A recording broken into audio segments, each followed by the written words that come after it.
Good evening, students. Today we have to cover a new topic, that is the reaction intermediates. Reaction intermediates को आज हमने cover करना है. Last lecture में हमने इलेक्ट्रॉनिक इफेक्ट्स को कवर कर लिया था. तो रिएक्शन मैकेनिज्म इसको डिटेल में स्टडी करेंगे, इसका ओनली इंट्रोडक्शन लेंगे, पर जो रिएक्शन इंटरमीडिएट्स होते हैं उसको हम डिटेल में स्टडी करेंगे. तो इस पे जनरली क्वेश्चन इसके जो इंटरमीडिएट्स होते हैं उनकी स्टेबिलिटी भी आता है. रिएक्शन मैकेनिज्म पे क्वेश्चन आते हैं but not regarding to this, मतलब वो रिएक्शंस के रिगार्डिंग आते हैं. तो पहले तो इसका इंट्रोडक्शन कर लेते हैं. Reaction mechanism. रिएक्शन मैकेनिज्म का मतलब क्या है कि रिएक्शन आपकी कैसे प्रोसीड होती है. अगर हमने रिएक्टेंट्स लिए हैं वो आपस में रिएक्ट करके प्रोडक्ट्स को कैसे फॉर्म करते हैं, तो उस सारे स्टडी को बोलते हैं रिएक्शन मैकेनिज्म. तो अगर मैं एक सिंपल रिएक्शन लिखता हूं कि रिएक्टेंट्स, ठीक है, एक हमने रिएक्टेंट लिया, उसके ऊपर एक रिएजेंट डाला.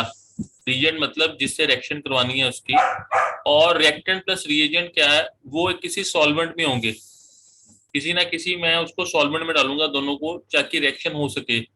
मैंने आपको पहले बताया जो सॉलिड फॉर्म होती है उसमें रिएक्शन करानी बहुत मुश्किल होती है.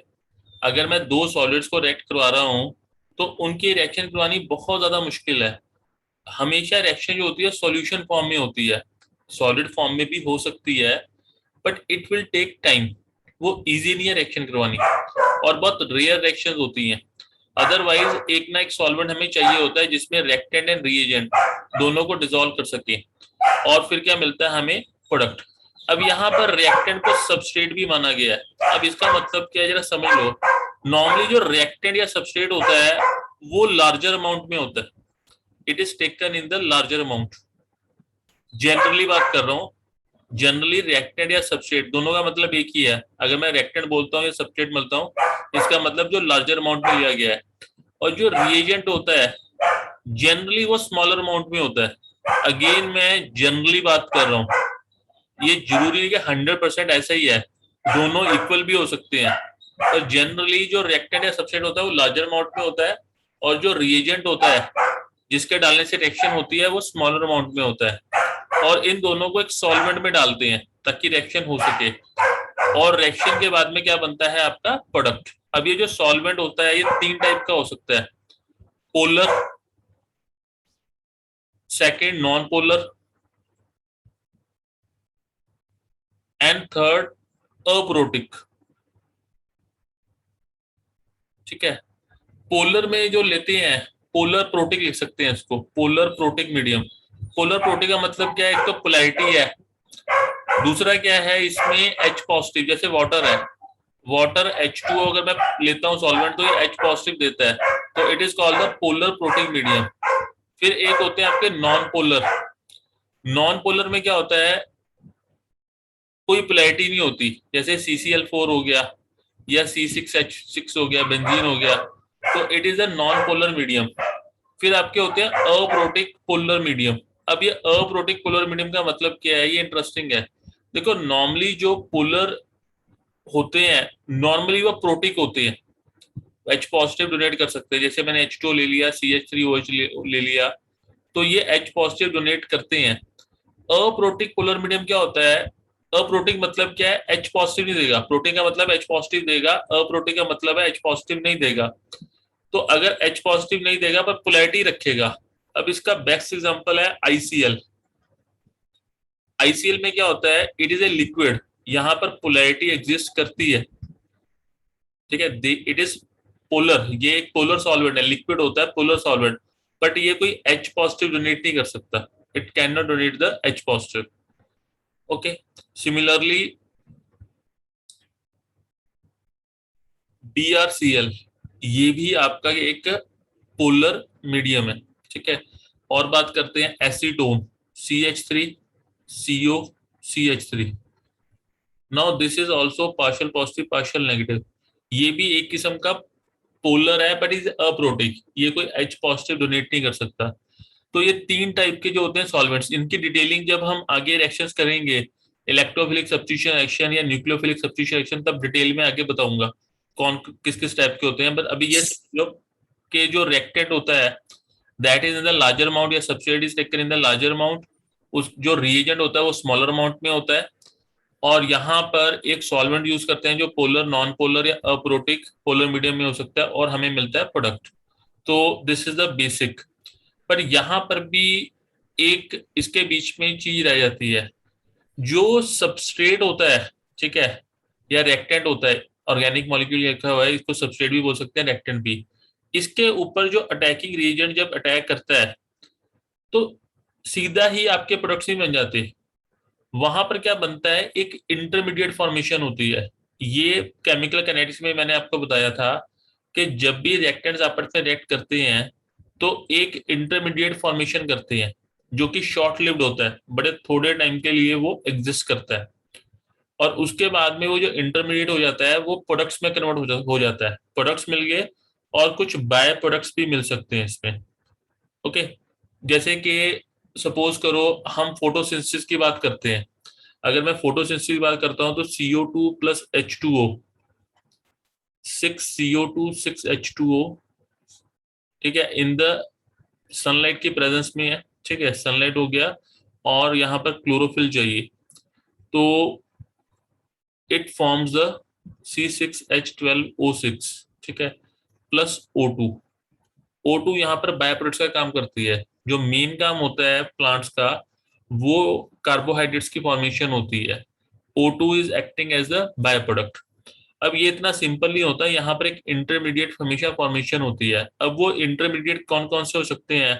C पॉजिटिव कार्बोकैटायन हो सकता है, C नेगेटिव कार्ब अनायन हो सकता है, C डॉट रेडिकल हो सकते हैं। और भी स्पीशीज होती हैं, एक होता है CH2 कार्बीन बोलते हैं इसको, एक CN2 होता है, ठीक है, दिस इज कॉल्ड द नाइट्रीन। तो इनको हमने स्टडी करना है।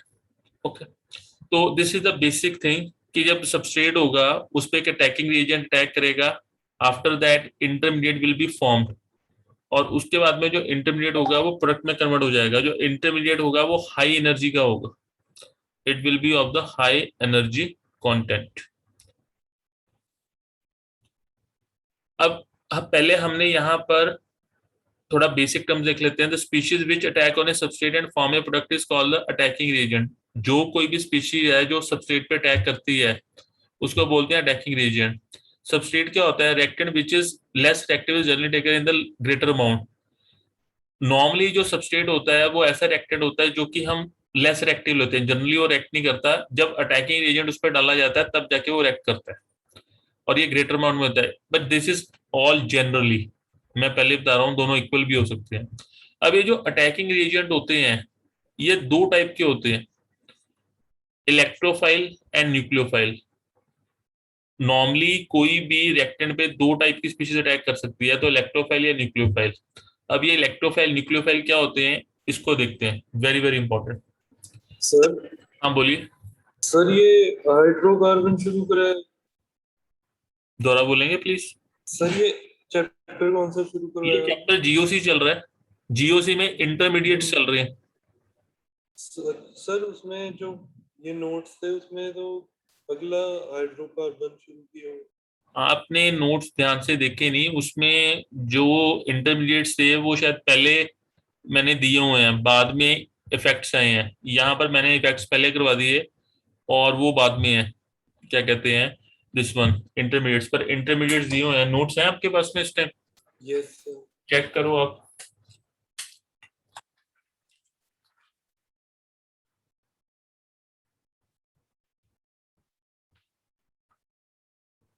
अच्छा मिल गए सर।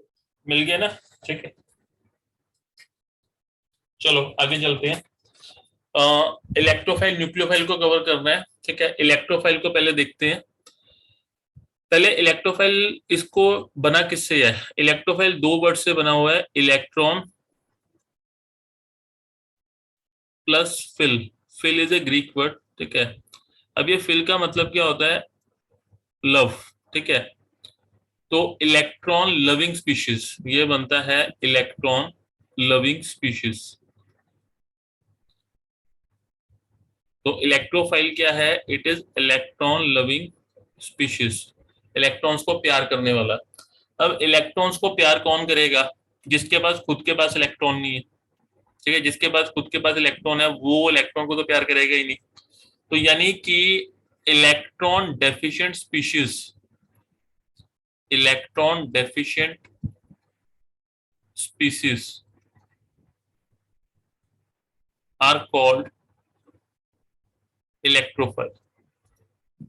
जनरली बच्चे ना इसमें कंफ्यूज रहते हैं, जहां पे उनको इलेक्ट्रोफाइल नजर आता है तो इलेक्ट्रॉन लविंग स्पीशीज कर देते हैं वो, ये भी उनको समझ में आ जाता है, पर उनको लगता है इलेक्ट्रॉन उनके पास में है, ठीक है, कि इलेक्ट्रॉन वो पोजेस करते हैं। नहीं, वो इलेक्ट्रॉन पोजेस नहीं करते, वो इलेक्ट्रॉन डेफिशिएंट है। अगर डेफिशिएंट है तभी इलेक्ट्रॉन को प्यार करते हैं, जो चीज नहीं होती वो अच्छी लगती है, जो चीज ऑलरेडी है तो उसके लिए कोई लाइकिंग या लव नहीं होगा किसी के लिए, ठीक है।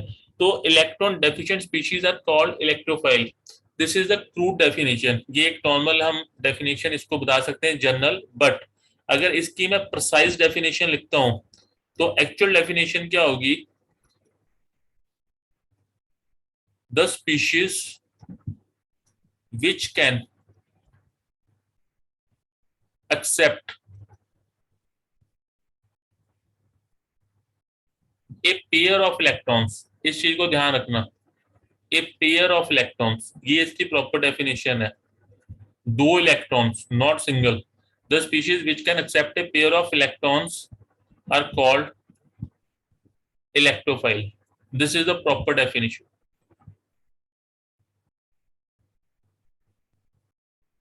ठीक है, ठीक है, पहली वाली है इलेक्ट्रॉन लिविंग स्पीशीज, पर जो प्रॉपर डेफिनेशन है, the species which can accept a pair of electron, जो दो इलेक्ट्रॉन को एक्सेप्ट कर सकती है स्पीशीज, उसको बोलेंगे इलेक्ट्रोफाइल।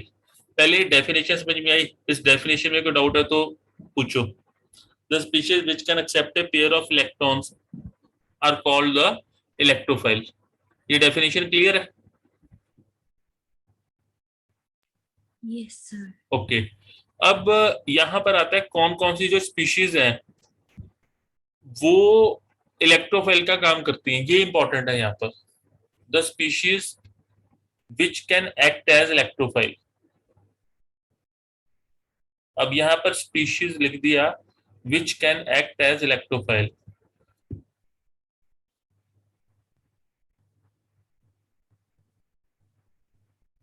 जो अभी डेफिनेशन हमने पीछे की थी कि जो एक्सेप्ट कर सकती हैं पेयर ऑफ इलेक्ट्रॉन को, दो इलेक्ट्रॉन को एक्सेप्ट कर सकती हैं, पेयर, दो electron, not a single electron.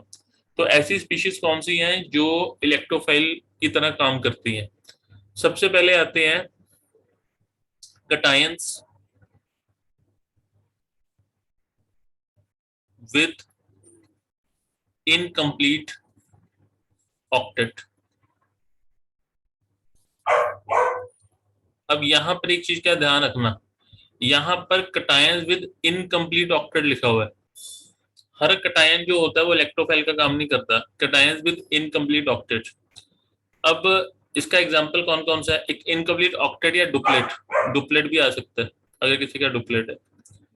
तो इसका एग्जांपल जैसे कि H पॉजिटिव, H पॉजिटिव के बाद इलेक्ट्रॉन है ही नहीं, जीरो इलेक्ट्रॉन है, ये दो इलेक्ट्रॉन्स को एक्सेप्ट कर सकता है, it can accept the two electron, तो ये एज ए आपका इलेक्ट्रोफाइल का काम कर सकता है। Then comes the Cl positive. अब ये Cl पॉजिटिव बड़ी देखने में अजीब सी चीज लगती है, Cl नेगेटिव तो किया है, Cl पॉजिटिव लिया, पर Cl पॉजिटिव जो होता है एग्जिस्ट करता है। Cl पॉजिटिव बस इलेक्ट्रॉन कितने होते हैं? 6 इलेक्ट्रॉन्स होते हैं, इट हैज द 6 इलेक्ट्रॉन्स, ठीक है। इसके पास में 6 इलेक्ट्रॉन्स है, दो इलेक्ट्रॉन को एक्सेप्ट कर सकता है, इसका ऑक्टेट कंप्लीट नहीं है, it can accept the 2 electrons. तो दिस Cl पॉजिटिव, इसको क्लोरीनियम आयन भी बोलते हैं, this is called the chlorinium ion. जो Cl नेगेटिव होता है ये तो क्लोराइड आयन होता है, इसके पास 8 इलेक्ट्रॉन्स हैं, और जो Cl पॉजिटिव है इसको क्लोरीनियम आयन बोलते हैं। तो ये एज ए इलेक्ट्रोफाइल काम करता है। नॉर्मली क्लोरीन के ऊपर पॉजिटिव चार्ज सस्टेन नहीं करता, पर यहाँ पर क्लोरीन के ऊपर पॉजिटिव चार्ज लेके आए हैं, क्लोरीन से एक इलेक्ट्रॉन को रिमूव किया है, तो therefore it is acting as the electrophile. Similarly Br positive,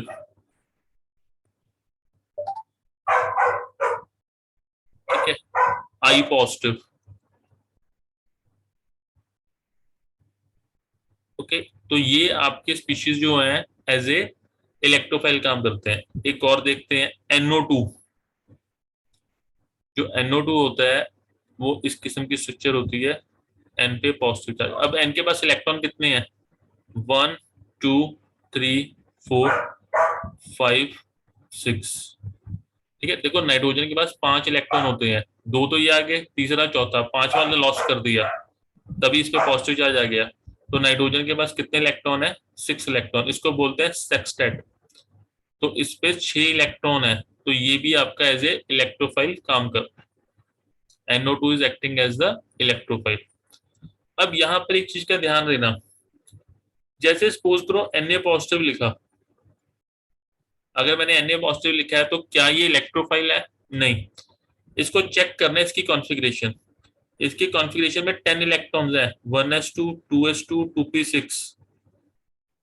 okay, इसका ऑक्टेट कंप्लीट है, 8 इलेक्ट्रॉन्स है इसके ऑक्टेट में, तो ये एज ए इलेक्ट्रोफाइल बिहेव नहीं करेगा। ऐसे ही Mg2 positive, 1s2 2s2 2p6, तो इसका भी ऑक्टेट कंप्लीट है। तो हर कटायन जो है वो इलेक्ट्रोफाइल का काम नहीं कर सकता, यानी कि Na पॉजिटिव 2 इलेक्ट्रॉन लेके Na नेगेटिव में कन्वर्ट नहीं होगा, it can not be done. ठीक है, तो हर कटायन जो है वो इलेक्ट्रोफाइल नहीं है, वो ही कटायन इलेक्ट्रोफाइल्स हैं जिनका के ऑक्टेट जो है वो कंप्लीट नहीं या डुप्लेट कंप्लीट नहीं। इस चीज का ध्यान रखना है। पहला पॉइंट तो ये हो गया कटायंस विद इनकम्प्लीट ऑक्टेट, ये बात समझ में आती। अब आगे चलते हैं।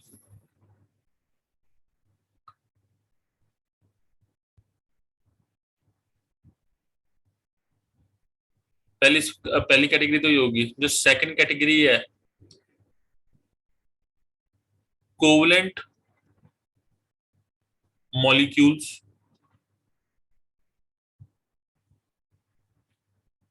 With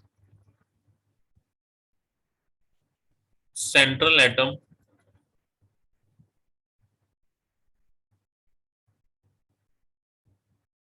with incomplete octet।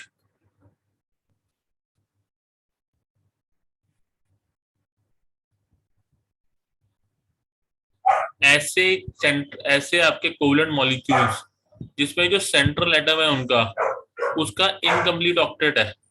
अब इसका मतलब क्या है? जैसे सपोज करो BCl3 है, अगर मैं BCl3 की बात करता हूँ तो BCl3 की ट्रायगोनल पेनल स्ट्रक्चर होती है, sp2 हाइब्रिडाइजेशन है इसकी। तो BCl3 जो बोरॉन है इसका ऑक्टेट कंप्लीट है? नहीं। इसके पास में 1 2 3 4 5 6 इलेक्ट्रॉन्स है, सेक्सटेट है। तो इसका जो सेंट्रल एटम बोरॉन है उसका ऑक्टेट कंप्लीट नहीं है, तो it will behave like a electrophile. उसके बाद में सिमिलर केस BH3 हो गया। देन BeCl2, जो BeCl2 है, बेरिलियम के पास कितने इलेक्ट्रॉन है? 1 2 3 4, इसके पास में 4 इलेक्ट्रॉन है, so it will behave like the electrophile, ये इलेक्ट्रोफाइल की तरह बिहेव करेगा।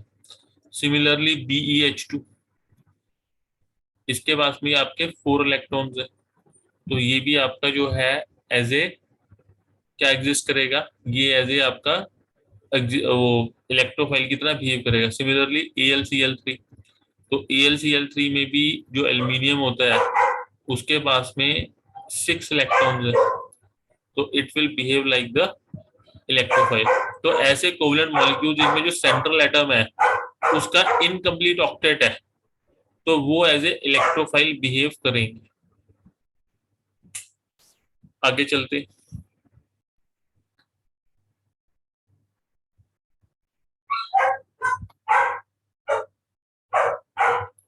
इसमें फिर थर्ड कैटेगरी आती है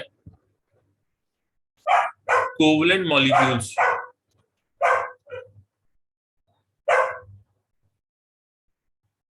having central atom with empty d orbitals।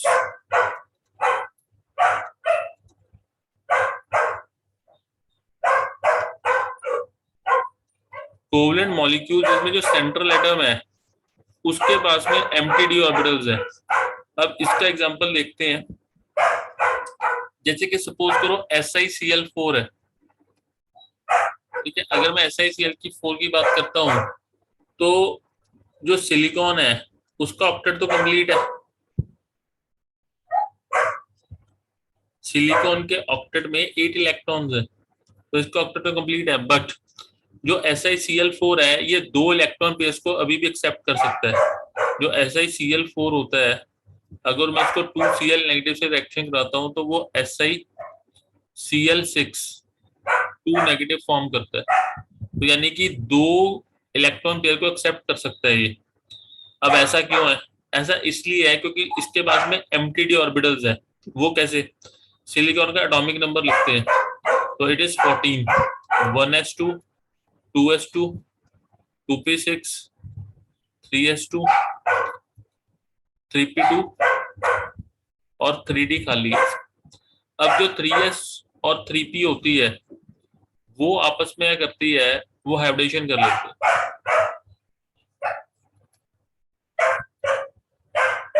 तो ये इलेक्ट्रॉन यहाँ पर प्रोजेक्ट हो गया, तो इसने क्या कर लिया, sp3 यहाँ पे sp3 जो है इसने हाइब्रिडेशन कर ली, और यहाँ पर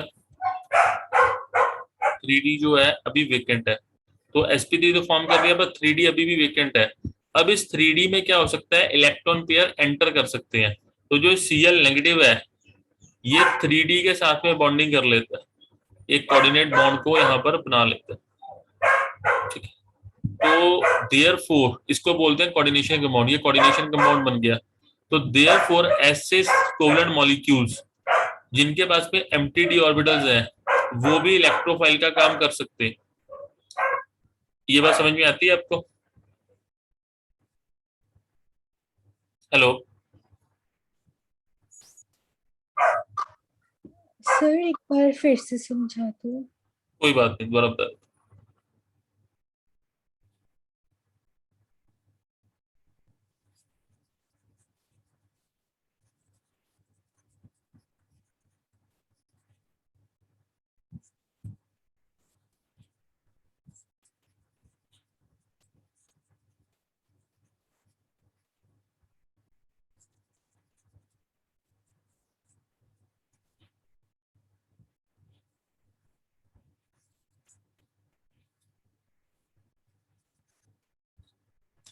देखो यहाँ पर ना कोऑर्डिनेशन कंपाउंड्स का कॉन्सेप्ट आता है। अब ये कोऑर्डिनेशन कंपाउंड हमने किया नहीं है, पर चलो कोई नहीं, अभी इसको देखते हैं। इसमें जरा समझो इस चीज को। जैसे सिलिकॉन है, ये 14 एटॉमिक नंबर है, तो it is 1s2, 2s2, 2p6, 3s2, 3p2 और 3d इसकी क्या होगी, दैट विल बी वेकेंट। अब मैं 3s को ड्रॉ करता हूँ, तो 3s में क्या होगा, 2 इलेक्ट्रॉन्स हो गए, एंड 3p में 1 इलेक्ट्रॉन, 1 इलेक्ट्रॉन, और 3d में कोई भी इलेक्ट्रॉन नहीं। ठीक है। अब होगा क्या, जो 3s एंड 3p है इनकी आपस में इंटरमिक्सिंग होगी, हाइब्रिडाइजेशन होगी। ये इलेक्ट्रॉन यहाँ पे चला गया तो ये sp3 बना गया। जब ये sp3 बना गया तो सिंगल सिंगल इलेक्ट्रॉन आ गया, this is the sp3 orbitals. और जो d है वो अनहाइब्रिडाइज्ड है, d में कोई भी इलेक्ट्रॉन नहीं गया, वो वेकेंट है।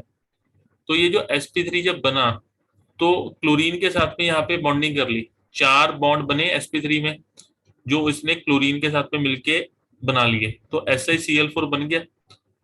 अभी भी 3d ऑर्बिटल्स पेंडिंग है इसमें, वो वेकेंट है। पहले तो sp3 स्ट्रक्चर बना गया जो कि टेट्राहेड्रल स्ट्रक्चर है, अभी भी 3d जो है ऑर्बिटल्स वो वेकेंट है। अब होता क्या है, जब ये SiCl4 दो Cl नेगेटिव के साथ में कॉम्बिनेशन करता है, ठीक है, अंडर फेवरेबल कंडीशन, SiCl4 को Cl नेगेटिव से रिएक्शन करवाई जाती है, तो ये क्या होता है, ये कन्वर्ट हो जाता है SiCl6 2 नेगेटिव। अभी SiCl6 नेगेटिव बनता कैसे है, ये ऐसे बनता है कि जो Cl नेगेटिव थे, ठीक है, देखो यहाँ पर तो ये बॉन्डिंग हो ही गई, यहाँ पर तो sp3 जो ऑर्बिटल्स थी उनकी बॉन्डिंग हो ही गई, क्योंकि उन्होंने क्लोरीन के साथ में मिलके शेयरिंग कर ली, तो sp3 तो खत्म हुआ। बट जो 3D था, जो ये डी था, अभी भी वेकेंट है। तो जो Cl नेगेटिव है, Cl नेगेटिव जो है उसके पास में इलेक्ट्रॉन पेयर होते हैं, तो वो क्या करता है, इलेक्ट्रॉन पेयर्स को क्या करता है, इसमें डोनेट कर देता है। एक कोऑर्डिनेट बॉन्ड फॉर्म कर लिया। कोऑर्डिनेट बॉन्ड का मतलब समझते हैं आप, कि जब क्लोरीन और यहाँ पर Si के बीच में बॉन्डिंग हो रही है, तो क्लोरीन ही अपने दोनों इलेक्ट्रॉन पेयर्स को डोनेट कर रहा है। अदरवाइज बॉन्डिंग के लिए क्या चाहिए, एक इलेक्ट्रॉन आपका वन एलिमेंट से आता है और दूसरा इलेक्ट्रॉन दूसरे एटम से आता है। बट यहाँ पर क्या होता है, कोऑर्डिनेट बॉन्ड में जो इलेक्ट्रॉन्स हैं, दोनों इलेक्ट्रॉन एक ही एटम से आएंगे। तो जो क्लोरीन है, it is giving electrons to the 3D empty 3 orbitals, तो वहां पर एक बॉन्ड फॉर्मेशन कर रहा है।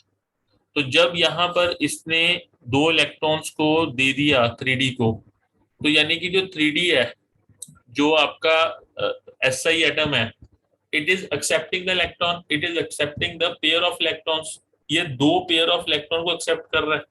अगर ये दो पेयर ऑफ इलेक्ट्रॉन को एक्सेप्ट कर रहा है, तो it is behaving like the electrophile. Electrophile की डेफिनेशन क्या है, which can accept a pair of electrons. ये एक पेयर को एक्सेप्ट कर रहा है, ये तो दो पेयर को एक्सेप्ट कर रहा है। It is accepting the two pairs, one from this chlorine and second from this chlorine. तो therefore SiCl4 is behaving like the electrophile. Similarly SiF4 हो गया, ये भी आपका इलेक्ट्रोफाइल की तरह बिहेव करता है। तीसरा SF4, ये भी इलेक्ट्रोफाइल की तरह बिहेव करेगा, क्योंकि सल्फर के पास में एम्प्टी डी ऑर्बिटल्स है। जो भी आपका थर्ड पीरियड का एलिमेंट होगा, सल्फर हो गया, Si हो गया, ओके, ये सारे के सारे क्या होंगे, ये बिहेव करेंगे एज ए इलेक्ट्रोफाइल, क्योंकि इनके पास एम्प्टी डी ऑर्बिटल्स अवेलेबल होंगी, तो वहां पे इलेक्ट्रॉन पेयर जा सकता है। ये क्लियर है गुरांश? Yes sir. ओके, अब आगे चलते हैं। ये थर्ड कैटेगरी थी। फिर फोर्थ जो है,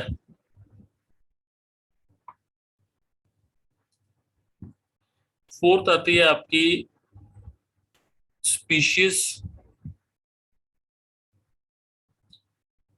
नहीं स्पीशीज रहने देते, लेकिन covalent molecules in which two atoms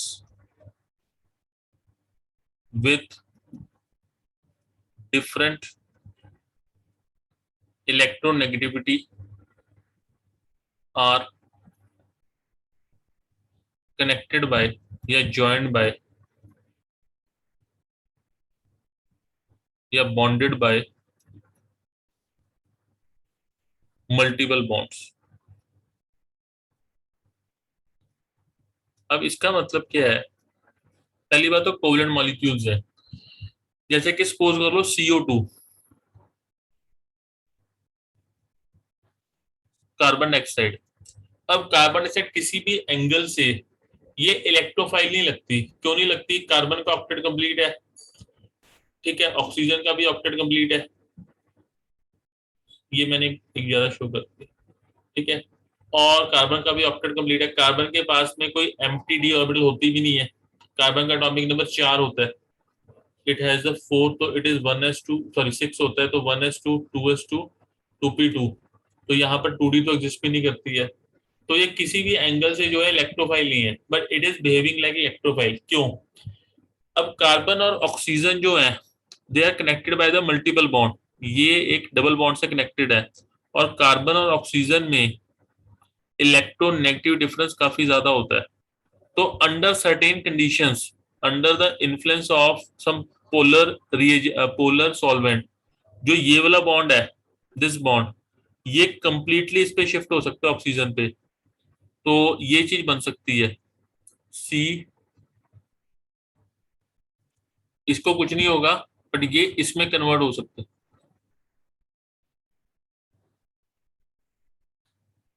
अब यहाँ पे कार्बन के पास इलेक्ट्रॉन कितने आ गए, 6, तो यहाँ पर ये 2 इलेक्ट्रॉन से डेफिशिएंट हो गया। अब जो ये शिफ्टिंग है, this bond pair is getting shifted on this oxygen atom. गुणांश इस इफेक्ट को बोलते क्या है? What is this electronic effect? Under the influence of some attacking reagent, जो ये वाला बॉन्ड पेयर है, it is getting shifted on this oxygen atom, तो इस इफेक्ट को बोलते क्या है?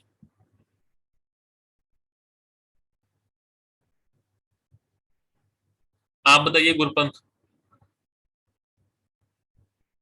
The shifting of bond pair on one of the carbon one of the atom completely under the influence of the attacking reagent, it is called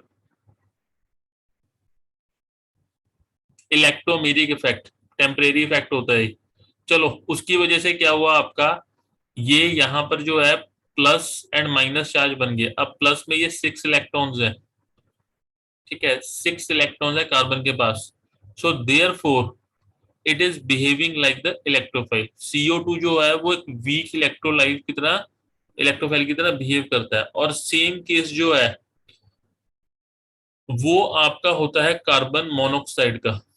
अब यहाँ पर ना एक चीज का ध्यान रखना, ये कार्बन मोनोऑक्साइड जो होता है ना, बड़ा कंट्रोवर्शियल चीज है। नॉर्मली क्या होगा, जो कार्बन मोनोऑक्साइड है, नॉर्मली ये एक पावरफुल लिगेंड है, ये एक पावरफुल लुईस बेस है। अंडर सर्टेन कंडीशन ये एज ए इलेक्ट्रोफाइल बिहेव करता है। इसकी ना डिटेलिंग अभी रहने दो यार, आप कंफ्यूज हो जाओगे। इसको जब मैं ना कोऑर्डिनेशन कंपाउंड करूंगा तो इसको तब मैं डिस्कस करूंगा, नहीं तो अभी आप बहुत कंफ्यूज हो जाओगे। इसको रहने दो अभी, इसको छोड़ो। जो CO2 का तो केस समझ में आ गया। जो कार्बन है वो आपका जो है यहाँ पर पॉजिटिव सेंटर क्रिएट हो गया 6 electrons due to electromagnetic effect, तो therefore it is behaving like the electrophile. एक और यहाँ पर केस है जो बड़ा इंटरेस्टिंग है, वो डिस्कस करते हैं।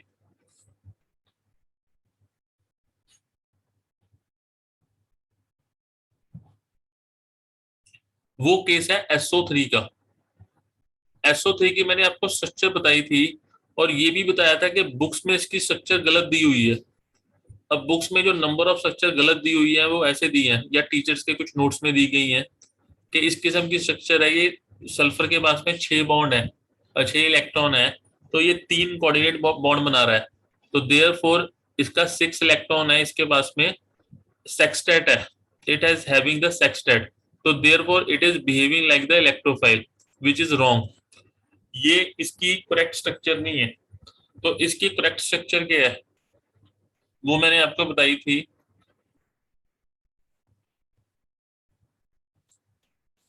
इसकी करेक्ट स्ट्रक्चर ये है, सल्फर के पास में 12 इलेक्ट्रॉन है,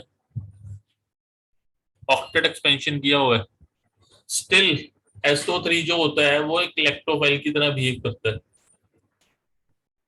और ये सल्फोनेशन ऑफ बेंजीन में इलेक्ट्रोफाइल की तरह बिहेव करता है। अब ये इलेक्ट्रोफाइल की तरह कैसे बिहेव करेगा? अब जो सल्फर एंड ऑक्सीजन है, इसके बीच में इलेक्ट्रोनेगेटिविटी डिफरेंस है, this is partial negative, this is partial positive. तो इलेक्ट्रोमेरिक इफेक्ट की वजह से जो ये वाला बॉन्ड है ये इस पे कंप्लीटली शिफ्ट हो गया। तो क्या हुआ, इट इज,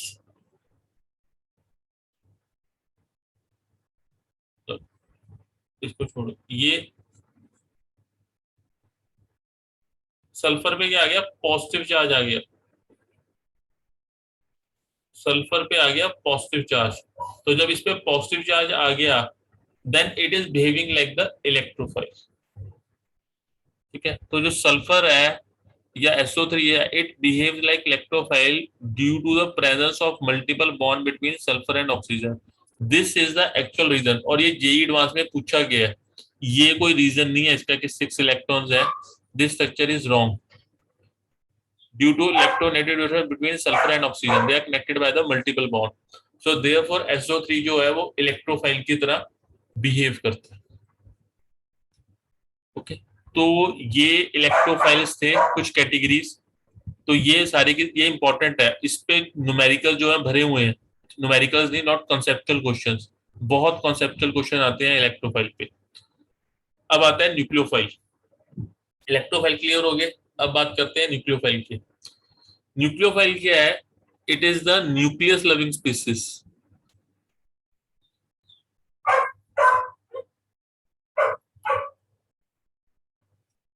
मतलब मैंने लिखा नहीं न्यूक्लियस प्लस फिल, मतलब सीधा न्यूक्लियस लविंग स्पीसीज, जो न्यूक्लियस को प्यार करता है। ठीक है, अब न्यूक्लियस को कौन प्यार करेगा? जिसके पास में इलेक्ट्रॉन्स है। ठीक है, यानी कि electron rich species, electron rich species, ठीक है, will act as nucleophile.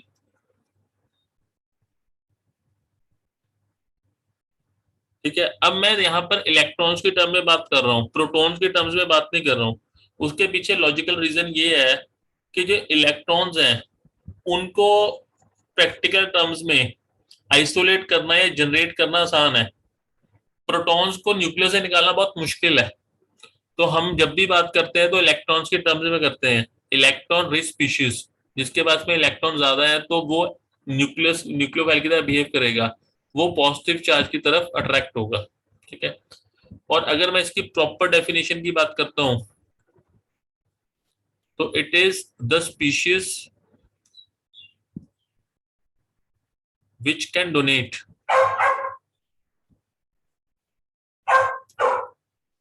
a pair of electrons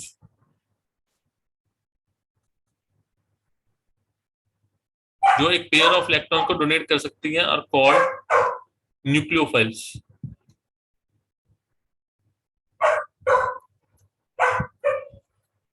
The species which can donate a pair of electrons are called the nucleophiles. अब जो एक स्पीशीज डोनेट कर दिया पेयर ऑफ इलेक्ट्रॉन्स को, उसको nucleophile बोलेंगे। अब ये कौन कौन से हो सकते हैं इसके एग्जांपल्स? सबसे पहले तो आते हैं number 1, anions with complete octet. ऐसे अनायन जिनका ऑक्टेट कंप्लीट है।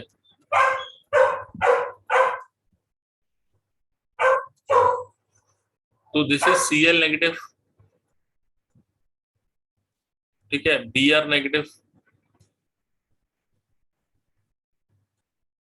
Okay, I negative, NO2 negative. तो ये सारे के सारे क्या हैं? इनका ऑक्टेट कंप्लीट है and they can donate A pair of electrons. तो इनको क्या बोलेंगे हम? It will be called the nucleophiles. पहला केस तो ये हो गया। सेकंड केस क्या है?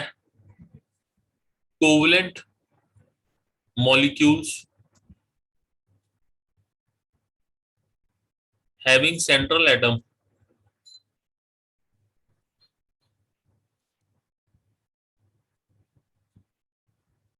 with complete octet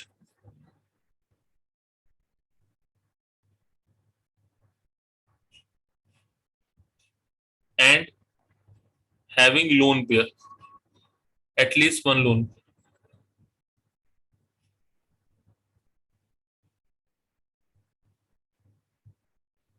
नाउ ये डेफिनेशन क्या है? ऐसे कोवलेंट मॉलिक्यूल जिनके पास सेंट्रल एटम है, मतलब सेंट्रल एटम होना चाहिए विद कंप्लीट ऑक्टेट, उसका ऑक्टेट भी कंप्लीट होना चाहिए और उसके पास एक लोन पेयर भी होना चाहिए।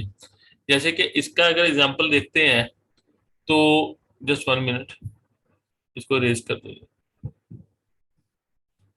जैसे कि सपोज करो H2O है, तो H2O में ऑक्सीजन जो है वो सेंट्रल एटम मॉलिक्यूल है, ऑक्सीजन का ऑक्टेट भी कंप्लीट है, 8 इलेक्ट्रॉन्स हैं और 2 लोन पेयर्स हैं, तो it can donate the lone pair, तो it will behave like the nucleophile.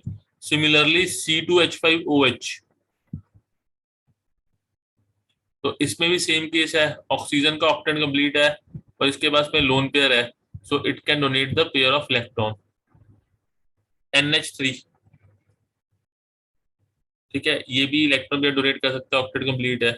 Similarly CH3 NH2, तो it can donate also pair of electron. तो ऐसे स्पीशीज जिसमें सेंट्रल एटम जो है उसका ऑक्टेट कंप्लीट है और ये इलेक्ट्रॉन पेयर को डोनेट भी कर सकता है। ठीक है, तो ऑक्टेट कंप्लीट है, तो ये इलेक्ट्रॉन पेयर को डोनेट कर सकता है, तो it will be called the nucleophile. तो न्यूक्लियोफाइल के ये दो एग्जांपल ही होते हैं, एक तो negative anions, sorry negatively charged ions या अनायंस बोल सकते हैं जिनका ऑक्टेट कंप्लीट है, और दूसरा ये आपके ऐसे कोवलेंट मॉलिक्यूल जिनमें जो सेंट्रल एटम है उसका ऑक्टेट कंप्लीट है और उसके पास में पेयर ऑफ इलेक्ट्रॉन भी है जो वो डोनेट कर सकता है। So these are the electrophiles and nucleophiles.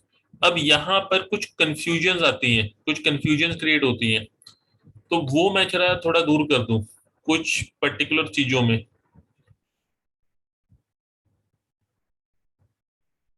जैसे कि एक केस आता है रेडिकल्स का। रेडिकल्स क्या होते हैं, जैसे CH3 रेडिकल, ठीक है, इसके पास में क्या है, एक इलेक्ट्रॉन पेयर है, एक इलेक्ट्रॉन है, ये एक सर्च में एक इलेक्ट्रॉन के, तो क्या ये इलेक्ट्रोफाइल होगा? देखो, रेडिकल जो है it is seeking electron.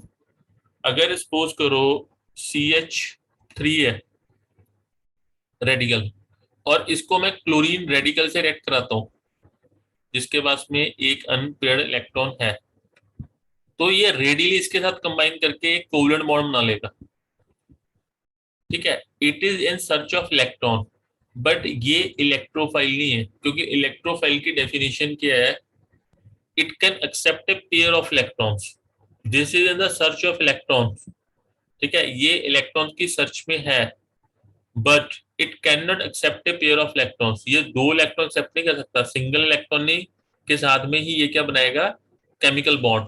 So radical जो होते हैं वो इलेक्ट्रोफाइल नहीं होते, बट कुछ नोट्स में, इवन क्वेश्चंस में भी जो कंपटीशन में आए हैं उनमें रेडिकल्स को इलेक्ट्रोफाइल बोला गया है, विच इज रॉन्ग। इवन क्वेश्चंस में भी बोला गया है, बट वो लॉजिकली गलत है। रेडिकल्स जो होते हैं वो इलेक्ट्रोफाइल नहीं होते, they are active species in search of electrons, but they are not electrophiles. Second इसमें जो केस आता है वो होता है CCl2 का, ये आगे भी करेंगे हम। This is a dichlorocarbene, okay, this is a dichlorocarbene. अब ये मुझे बताइए इसकी जो स्ट्रक्चर है वो इस किस्म की है, ये इलेक्ट्रोफाइल है या न्यूक्लियोफाइल है आपके अकॉर्डिंग? जो कार्बन है वो क्लोरीन से कनेक्टेड है और कार्बन के पास में एक लोन पेयर है, तो ये इलेक्ट्रोफाइल है या न्यूक्लियोफाइल है?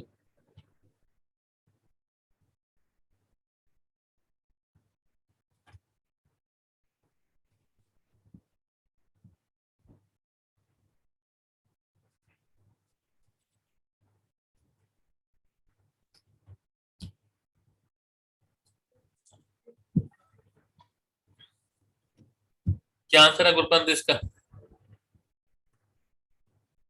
दिस इज द डाइक्लोरोकार्बिन, ये इलेक्ट्रोफाइल है या न्यूक्लियोफाइल है, या दोनों में से कुछ भी नहीं है?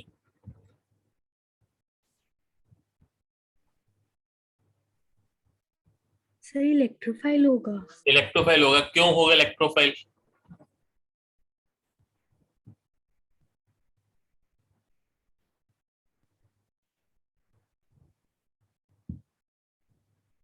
अब ये तुक्के नहीं मारने, इसका रीजन बताइए कि इलेक्ट्रोफाइल है तो क्यों है और न्यूक्लियोफाइल है तो क्यों है? के पास सर ये लोन पेयर है क्योंकि क्या चीज है? हेलो। सर इसके बाद लोन पेयर है। हाँ, तो ये न्यूक्लियोफाइल है? No, it is electrophile. ये ठीक बोला था गुरांश आपने, पर आपने रीजन नहीं बताया। ये न्यूक्लियोफाइल नहीं होगा। न्यूक्लियोफाइल की डेफिनेशन दोबारा देखो, अगर ये सेंट्रल एटम मॉलिक्यूल है तो इसका ऑक्टेट कंप्लीट होना चाहिए। If carbon is the central atom तो इसका क्या ऑक्टेट कंप्लीट है? एक, दो, तीन, चार, पांच, छह इलेक्ट्रॉन है कार्बन के पास में, तो 6 इलेक्ट्रॉन है, इसका सेक्सटेट है, नॉट ऑक्टेट। तो ये इलेक्ट्रॉन देने वाला नहीं, इलेक्ट्रॉन लेने वाला है। हालांकि शक्ल से लगता है कि ये इलेक्ट्रॉन देने वाला है, पर आपने डेफिनेशन को इग्नोर किया, ठीक है। जो सेंट्रल एटम मॉलिक्यूल्स हैं उनका ऑक्टेट कंप्लीट होना चाहिए, तब वो अपने लोन पेयर को डोनेट कर सकते हैं। जब इसका ऑक्टेट ही कंप्लीट नहीं है तो ये दूसरे को क्या देगा? ठीक है। तो डाइक्लोरोकार्बिन जो होती है वो इलेक्ट्रोफाइल होती है, दिस इज इलेक्ट्रोफाइल।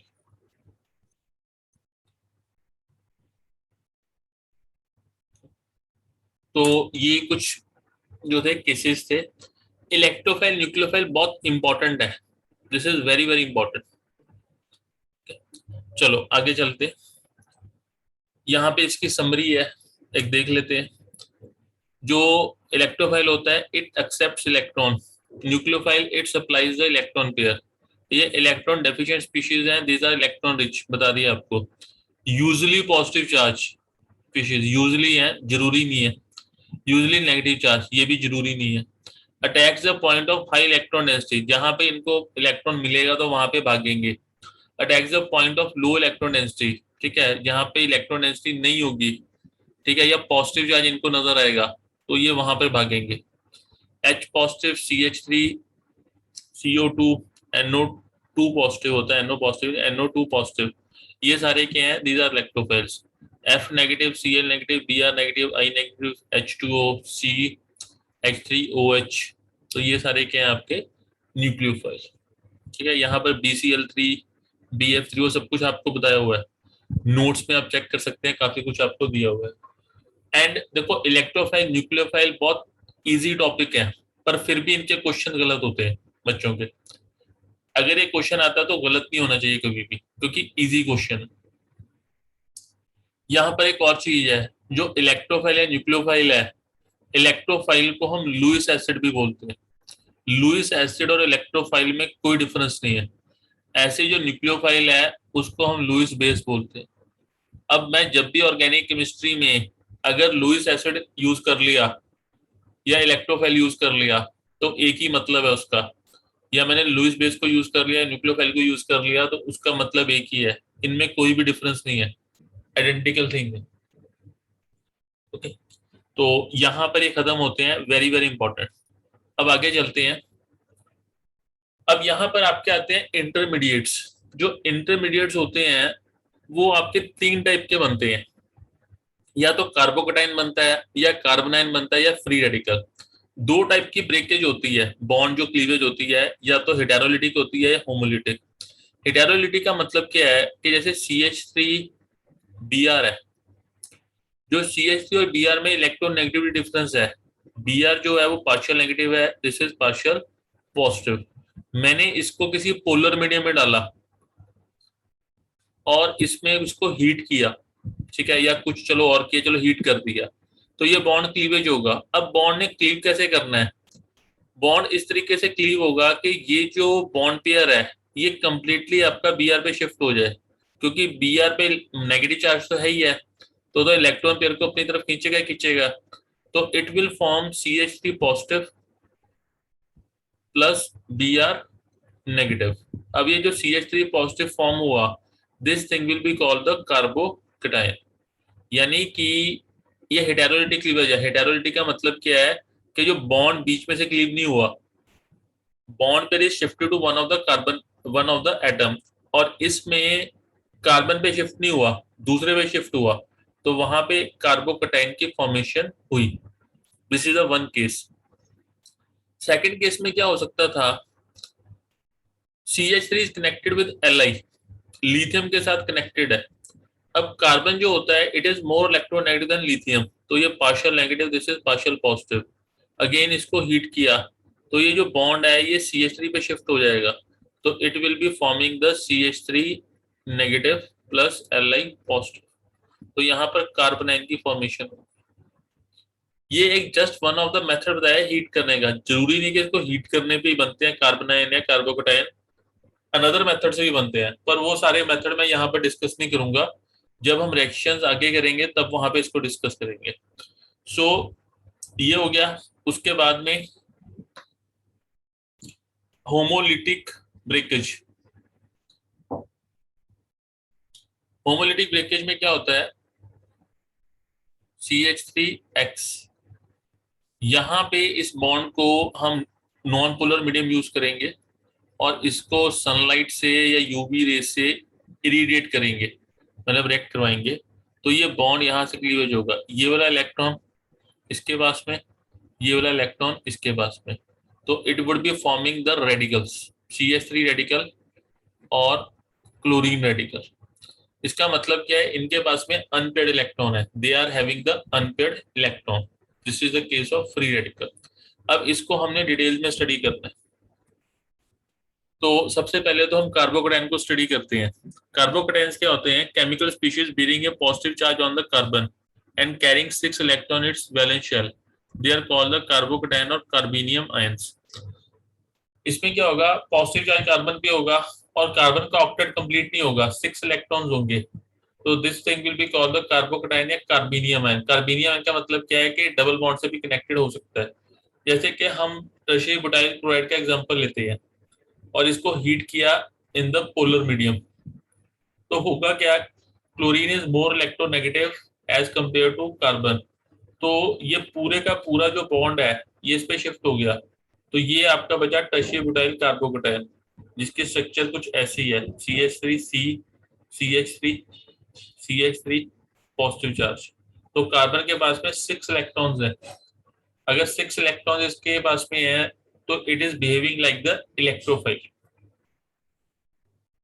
अब इसकी जो स्टेबिलिटी है वो 3 डिग्री की मैक्सिमम होती है, then 2 degree, then 1 degree, then methyl. यहाँ पर नियो का केस क्लियर नहीं है क्या, नियो पेंटाइल का केस, चलो 3 डिग्री, 2 डिग्री, 1 डिग्री मिथाइल। अब इसकी जो स्टेबिलिटी है वो 3 फैक्टर पे स्टडी होती है, inductive effect, resonance effect, hyper conjugation. Study करते हैं इसको। पहली बात तो इंडक्टिव इफेक्ट।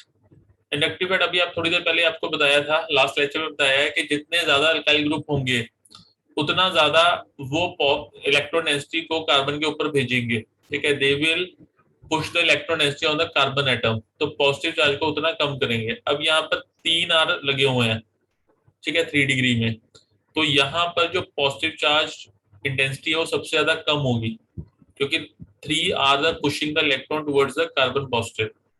ओके, तो यहाँ पर पॉजिटिव चार्ज डेंसिटी जो है वो उतनी कम होगी, जबकि मिथाइल कार्बोकैटायन में कोई भी अल्काइल ग्रुप लगा नहीं हुआ, तो यहाँ पर पॉजिटिव चार्ज जो डेंसिटी है वो सबसे ज्यादा होगी। तो स्टेबिलिटी 3 डिग्री सबसे ज्यादा, फिर 2 डिग्री, फिर 1 डिग्री, फिर methyl carbocation on the basis of inductive effect. एक बार हाइपर कॉन्जुगेशन पहले कर लेते हैं। जो हाइपर कॉन्जुगेशन है वो भी आपको बताया हुआ है कि जैसे हाइपर कॉन्जुगेशन के केस में this is a tertiary carbocation, तो ये अनसैचुरेटेड सिस्टम हो गया, this is a unsaturated system.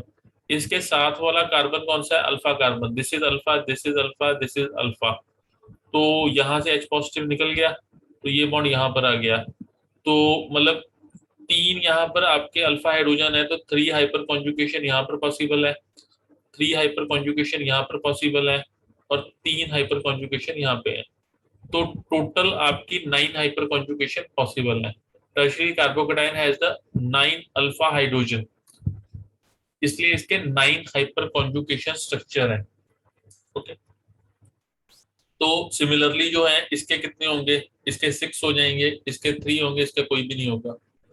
तो on the basis of inductive आपका जो हाइपर कॉन्जुगेशन है इसको हम कर सकते हैं। बट अगर सपोज करो सिस्टम के अंदर कॉन्जुगेशन है, तब क्या करेंगे, तब रेजोनेंस इफेक्ट पिक्चर में आएगा।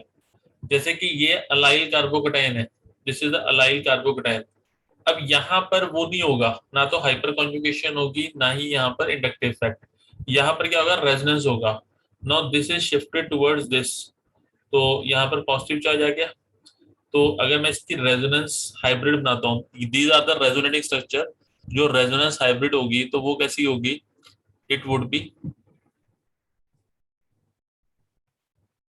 This is partial positive, this is partial positive, यानी कि जो फुली पॉजिटिव चार्ज कार्बन पे प्रेजेंट था, now it is disperse to 2 carbon atoms, तो यानी कि पॉजिटिव चार्ज की इंटेंसिटी कम होगी, तो इट इज स्टेबलाइज्ड, ये आपका स्टेबलाइज्ड हो गया। जो बेंजाइल कार्बोकैटायन है वो भी मैंने आपको बताया हुआ है, जो बेंजाइल कार्बोकैटायन कैसा था, जस्ट वन,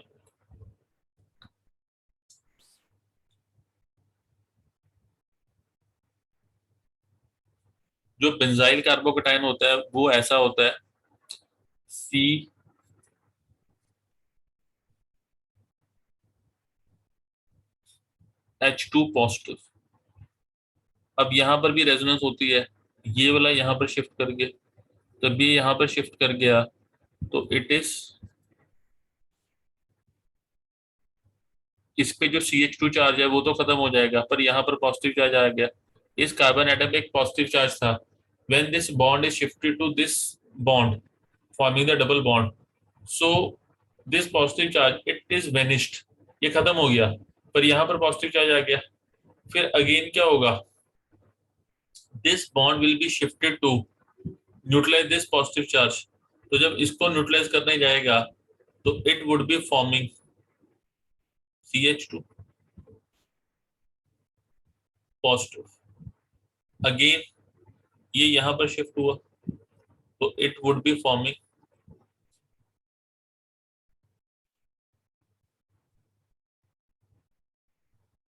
फिर ये यहाँ पर शिफ्ट हुआ तो पॉजिटिव चार्ज क्या होगा, वापस आ जाएगा।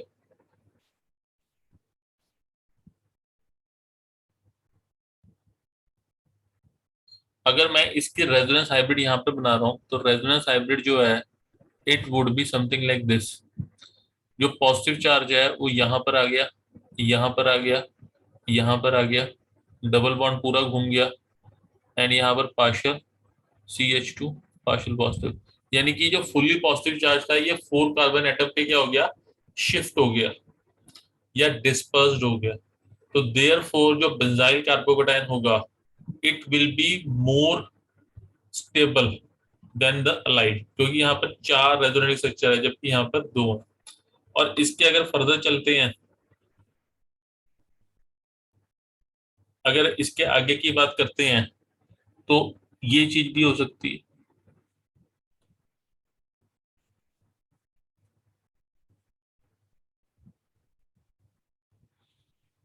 अब इसको अगर देखो तो यहाँ पर 2 आपकी जो है फिनाइल रिंग्स लगी है, बेंजीन रिंग्स है, ठीक है। ये एक किस्म का 2 डिग्री कटायन हो गया, 2 डिग्री आपका कार्बोकटायन हो गया जिसमें 2 आपकी बेंजीन रिंग लगी हुई है। ये H हट के एक थर्ड रिंग भी लग सकती है। तो जितने ज्यादा फिनाइल ग्रुप्स होंगे उतनी ज्यादा आपकी स्टेबिलिटी होगी, क्योंकि उतनी ज्यादा रेजोनेंस जो है वो बढ़ती जाएगी। जैसे पॉजिटिव चार्ज है वो यहाँ पर डिस्पर्स्ड होगा, यहाँ पर होगा, यहाँ पर होगा। सिमिलरली अगर इसकी बात करते हैं तो यहाँ पर होगा, यहाँ पर होगा, यहाँ पर होगा। यानी कि ये पॉजिटिव चार्ज अब 6 जगह डिस्पर्स्ड हो गया, और अगर एक और रिंग लगी होगी तो वो 9 जगह आपका डिस्पर्स्ड हो जाएगा। तो therefore more is the phenyl groups greater is the stability. तो अगर C6H5 3C पॉजिटिव है तो उसकी स्टेबिलिटी मैक्सिमम, फिर 2, फिर 1। सो यानी कि ये जो 3 इफेक्ट्स हैं, इंडक्टिव, रेजोनेंस, हाइपर कॉन्जुगेशन, उनके बेसिस पे कार्बोकेटाइन की स्टेबिलिटी को हम डिस्कस कर सकते हैं। अब एक जो है ऑर्डर दिया गया है C6H5C3C पॉजिटिव, इसकी मैक्सिमम है। फिर उसके बाद 2 रिंग क्या जाती है। अब यहाँ पर एक चीज का ध्यान देना, जनरली जो रेजोनेंस इफेक्ट होता है वो डोमिनेट करता है इंडक्टिव एंड हाइपर कॉन्जुगेशन को जनरली। पर यहाँ पर जो टर्शियरी कार्बोकेटाइन है उसकी जो स्टेबिलिटी होती है वो बेंजाइल कार्बोकेटाइन से ज्यादा होती है। जो hyper conjugation and plus I effect है वो डोमिनेट कर गया उसको रेजोनेंस को। ये थोड़ा एक्सेप्शनल केस है पर होता है। जो टर्शियरी कार्बोकेटाइन है वो बेंजाइल कार्बोकेटाइन से ज्यादा स्टेबल है, ये एक्सेप्शनल है। फिर उसके बाद 2 डिग्री आ गया, फिर उसके बाद अलाइल कार्बोकेटाइन, सो ऑन। तो इस तरीके से जो है ये चलता है।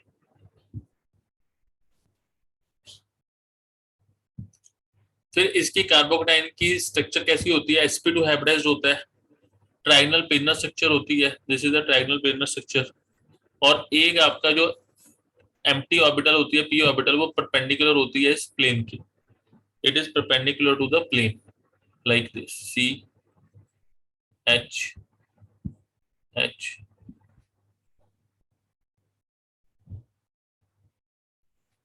ये इसके परपेंडिकुलर। ओके, तो एक अनहाइब्रिडाइज्ड p ऑर्बिटल है जिसमें 2 इलेक्ट्रॉन आ सकते हैं। तो ये जो कार्बोकेटाइन होते हैं they behave like the electrophile, they can accept a pair of electrons, they can accept a pair of electrons.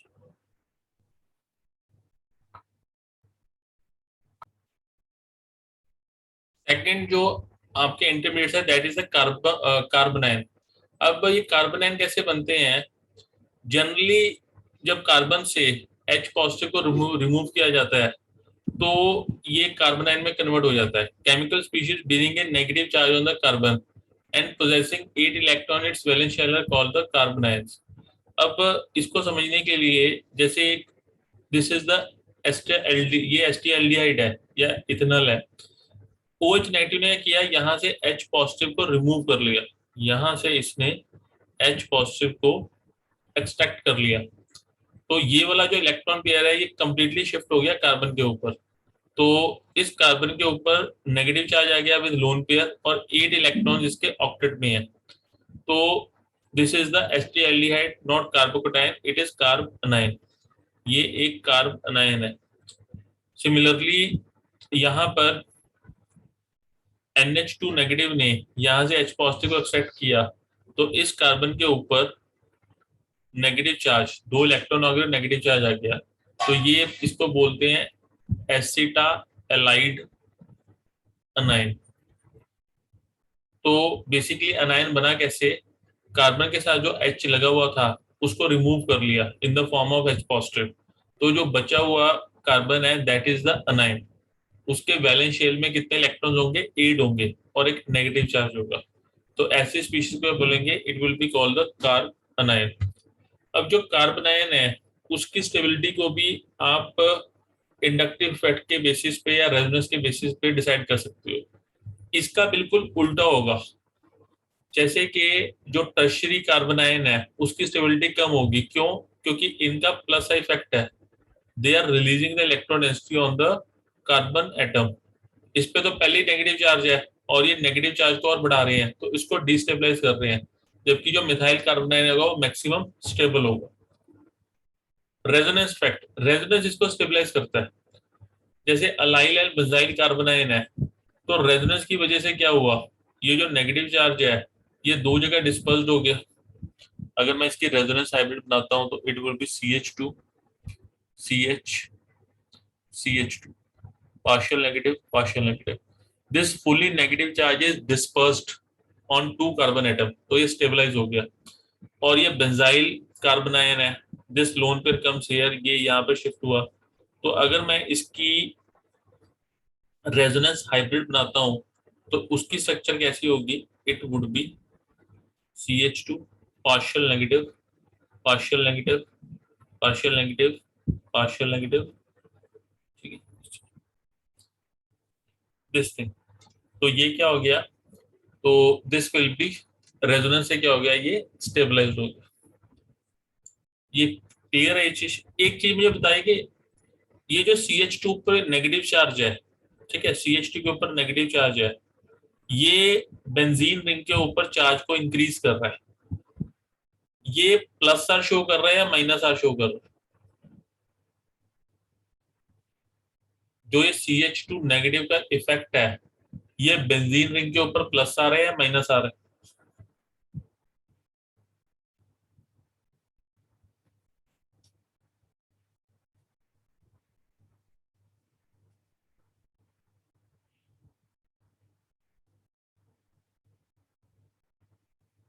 गुरांश आप बताइए, प्लस आ रहा है माइनस आ रहा है?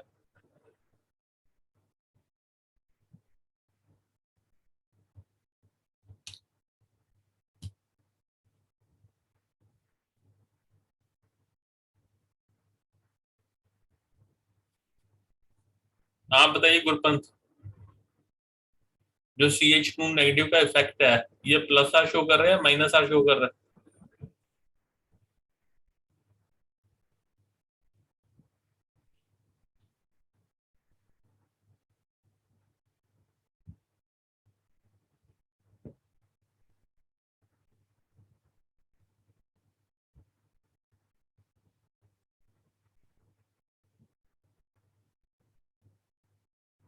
हेलो सर माइनस आर होगा। Minus R. यहाँ पर इलेक्ट्रॉन डेंसिटी बढ़ रही है कम हो रही है? On the benzene ring electron density बढ़ रही है कम हो रही है?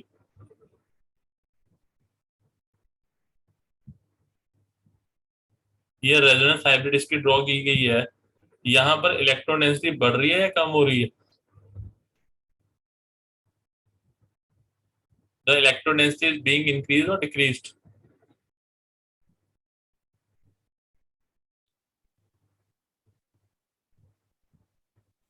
Sir decrease. डिक्रीज हो रही है। ये तो इलेक्ट्रॉन सप्लाई नहीं हो रहे गुरांश, जब ये यहाँ पर आ रहा है, ये यहाँ पर गया तो नेगेटिव चार्ज नहीं आ रहा, यहाँ पर नेगेटिव चार्ज आ गया, यहाँ पर नेगेटिव चार्ज आ गया, यहाँ पर नेगेटिव चार्ज आ गया। जब नेगेटिव चार्ज आ रहा है तो नेगेटिव चार्ज किस चीज को रिप्रेजेंट करता है? जो मैंने यहाँ पर partial negative partial negative partial negative लगाया है, तो ये किस चीज को रिप्रेजेंट करता है? ये इलेक्ट्रॉन डेंसिटी को रिप्रेजेंट करता है। तो ये यहाँ पर प्लस आर शो कर रहा है। यहाँ पर क्या कंफ्यूजन है, पहले मुझे ये समझाइए। Hello,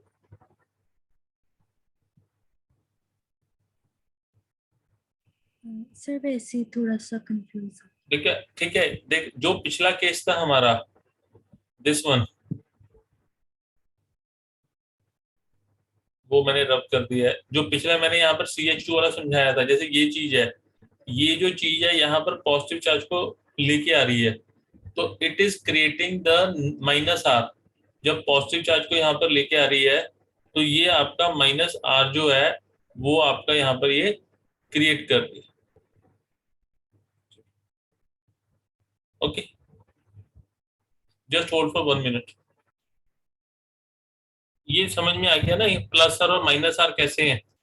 if the electron density, अगर नेगेटिव चार्ज आ रहा है रिंग के ऊपर, तो ये प्लस आर होगा, और अगर यहाँ पर पॉजिटिव चार्ज इंटेंसिटी आ रही है तो that will be minus are.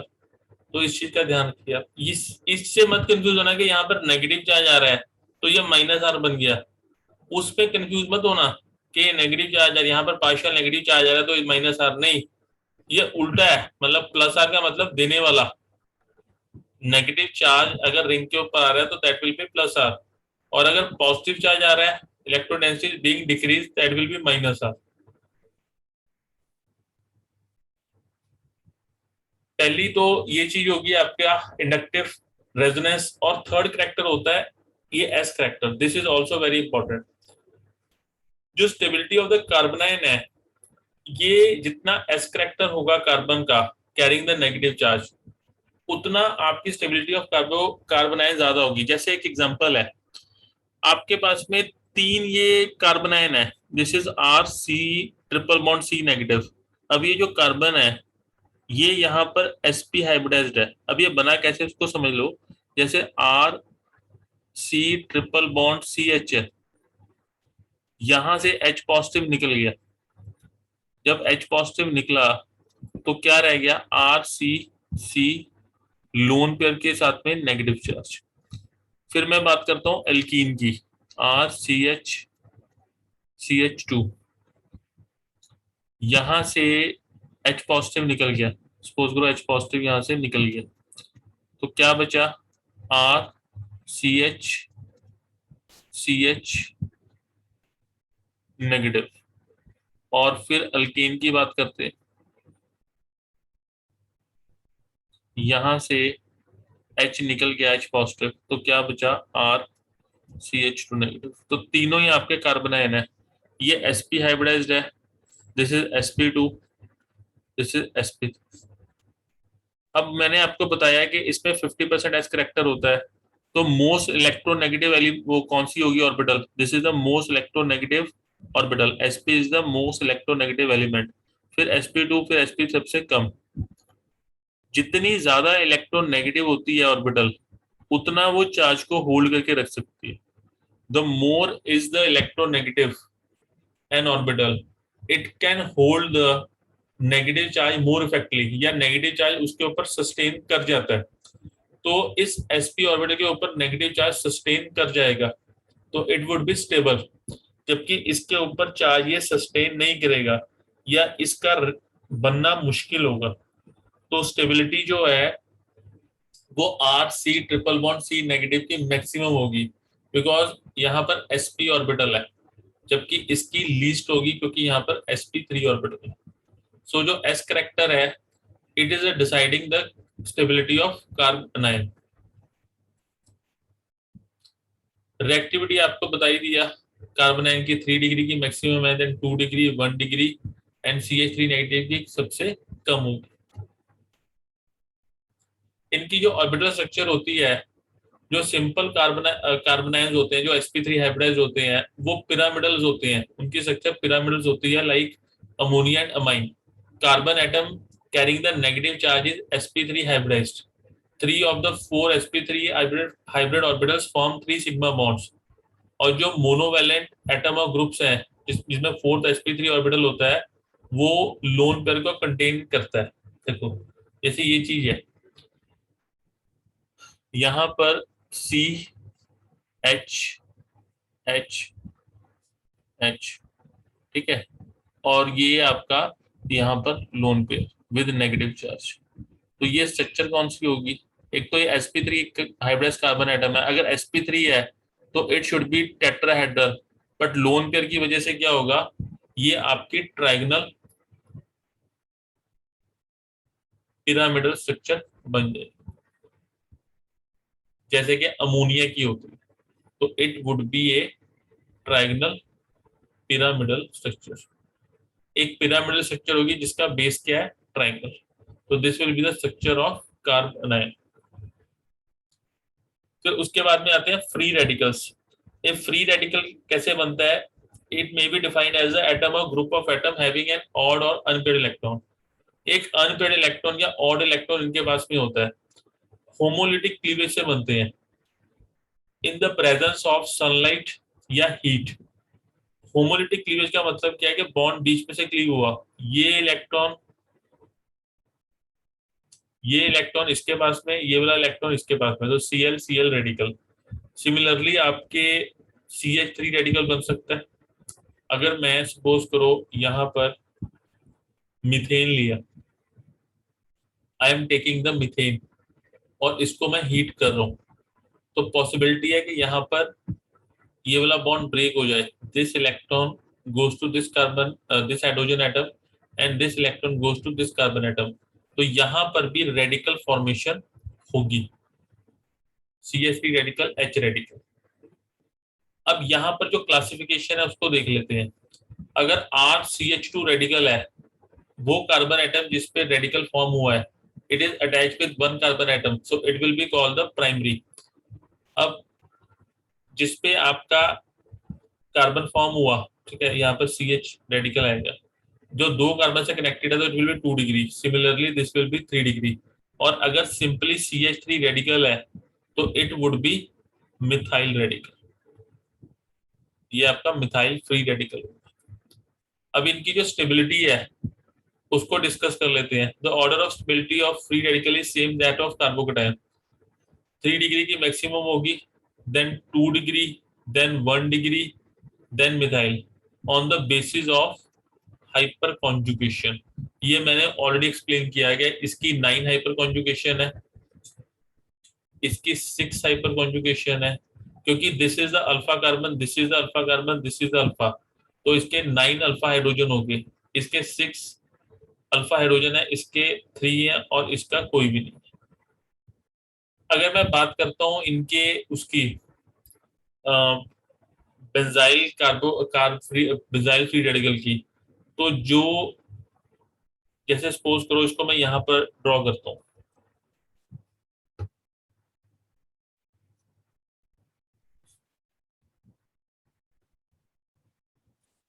CH2 radical, तो यहाँ पर भी इसकी रेजोनेंस होगी। अब रेजोनेंस कैसे होगी उसको देख लेते हैं। मैं थोड़ा व्हाइट स्क्रीन पर ड्रॉ करता हूँ।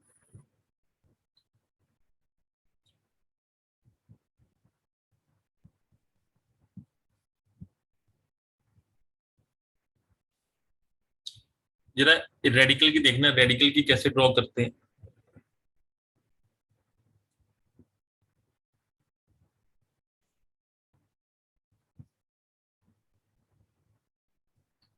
CH2 radical.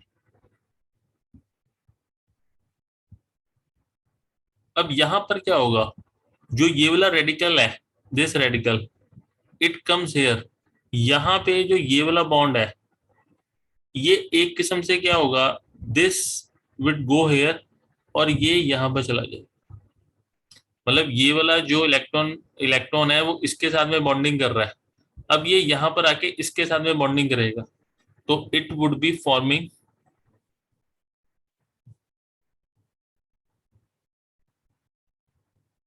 CH2, यहाँ पर रेडिकल फॉर्मेशन हो जाए।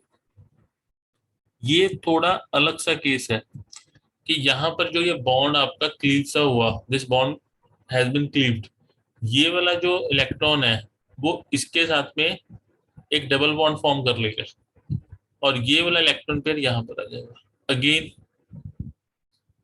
जो ये वाली है ये इसके साथ में एक बॉन्ड फॉर्मेशन कर लेगा एंड दिस इलेक्ट्रॉन ये यहाँ पर आएगा।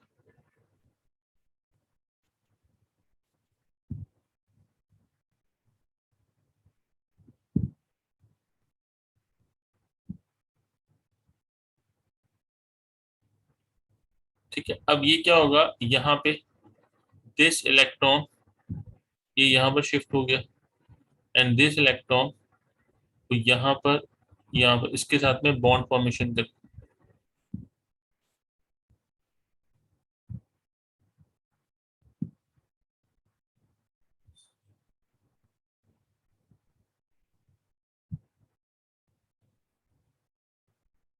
दिस इलेक्ट्रॉन ये दिस इलेक्ट्रॉन और ये वाला इलेक्ट्रॉन यहाँ पर शिफ्ट हो।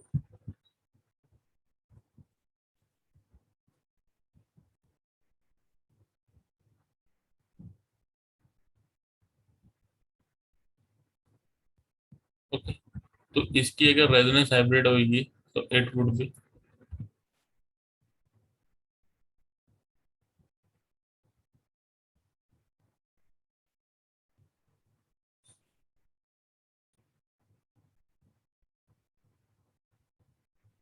Like this.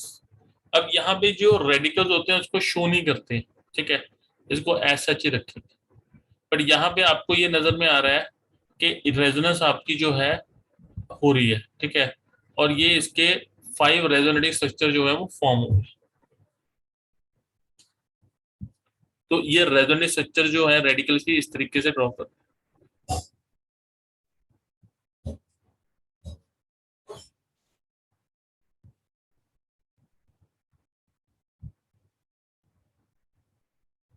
तो यहाँ पर जो फिनाइल जिसमें 3 लगे हुए हैं वो मैक्सिमम होगा, फिर 2 वाला होगा, फिर 1 वाला होगा, फिर अलाइल। अब यहाँ पर जहाँ पे जो टर्शरी था वो इससे ज्यादा होता था अगर कार्बोकैटायन की बात करते हैं, पर इस केस में नहीं होगा क्योंकि कार्बोकैटायन की जो स्टेबिलिटी थी वो इंडक्टिव फैक्ट पे ही बेस्ड थी। यहाँ पर इंडक्टिव फैक्ट जो है फ्री रेडिकल में ऑपरेट नहीं करता, तो देयरफॉर उसका कोई रोल नहीं है। तो ये इस तरीके से डिफाइन कर सकते हैं। अगर इसकी ऑर्बिटल स्ट्रक्चर की बात करते हैं तो it is sp2 hybridised carbon atom और इसकी जो स्ट्रक्चर होगी वो प्लेनर होगी, ठीक है, like carbocation.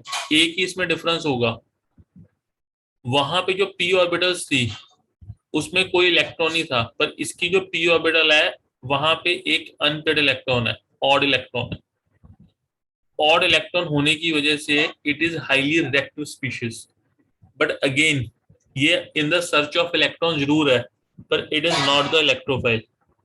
It is in the search of electron but it is not the electrophile. आगे चलते हैं। ये कार्बोकैटायंस, कार्बोनाइन, फ्री रेडिकल्स, ये एनसीईआरटी के सिलेबस में है, कंपटीशन के सिलेबस में तो खैर है ही है। अब ये जो कार्बीन्स और नाइट्रीन्स करेंगे ये एनसीईआरटी के सिलेबस में नहीं है, ये सिर्फ कंपटीशन के सिलेबस में है। कार्बीन्स क्या होते हैं?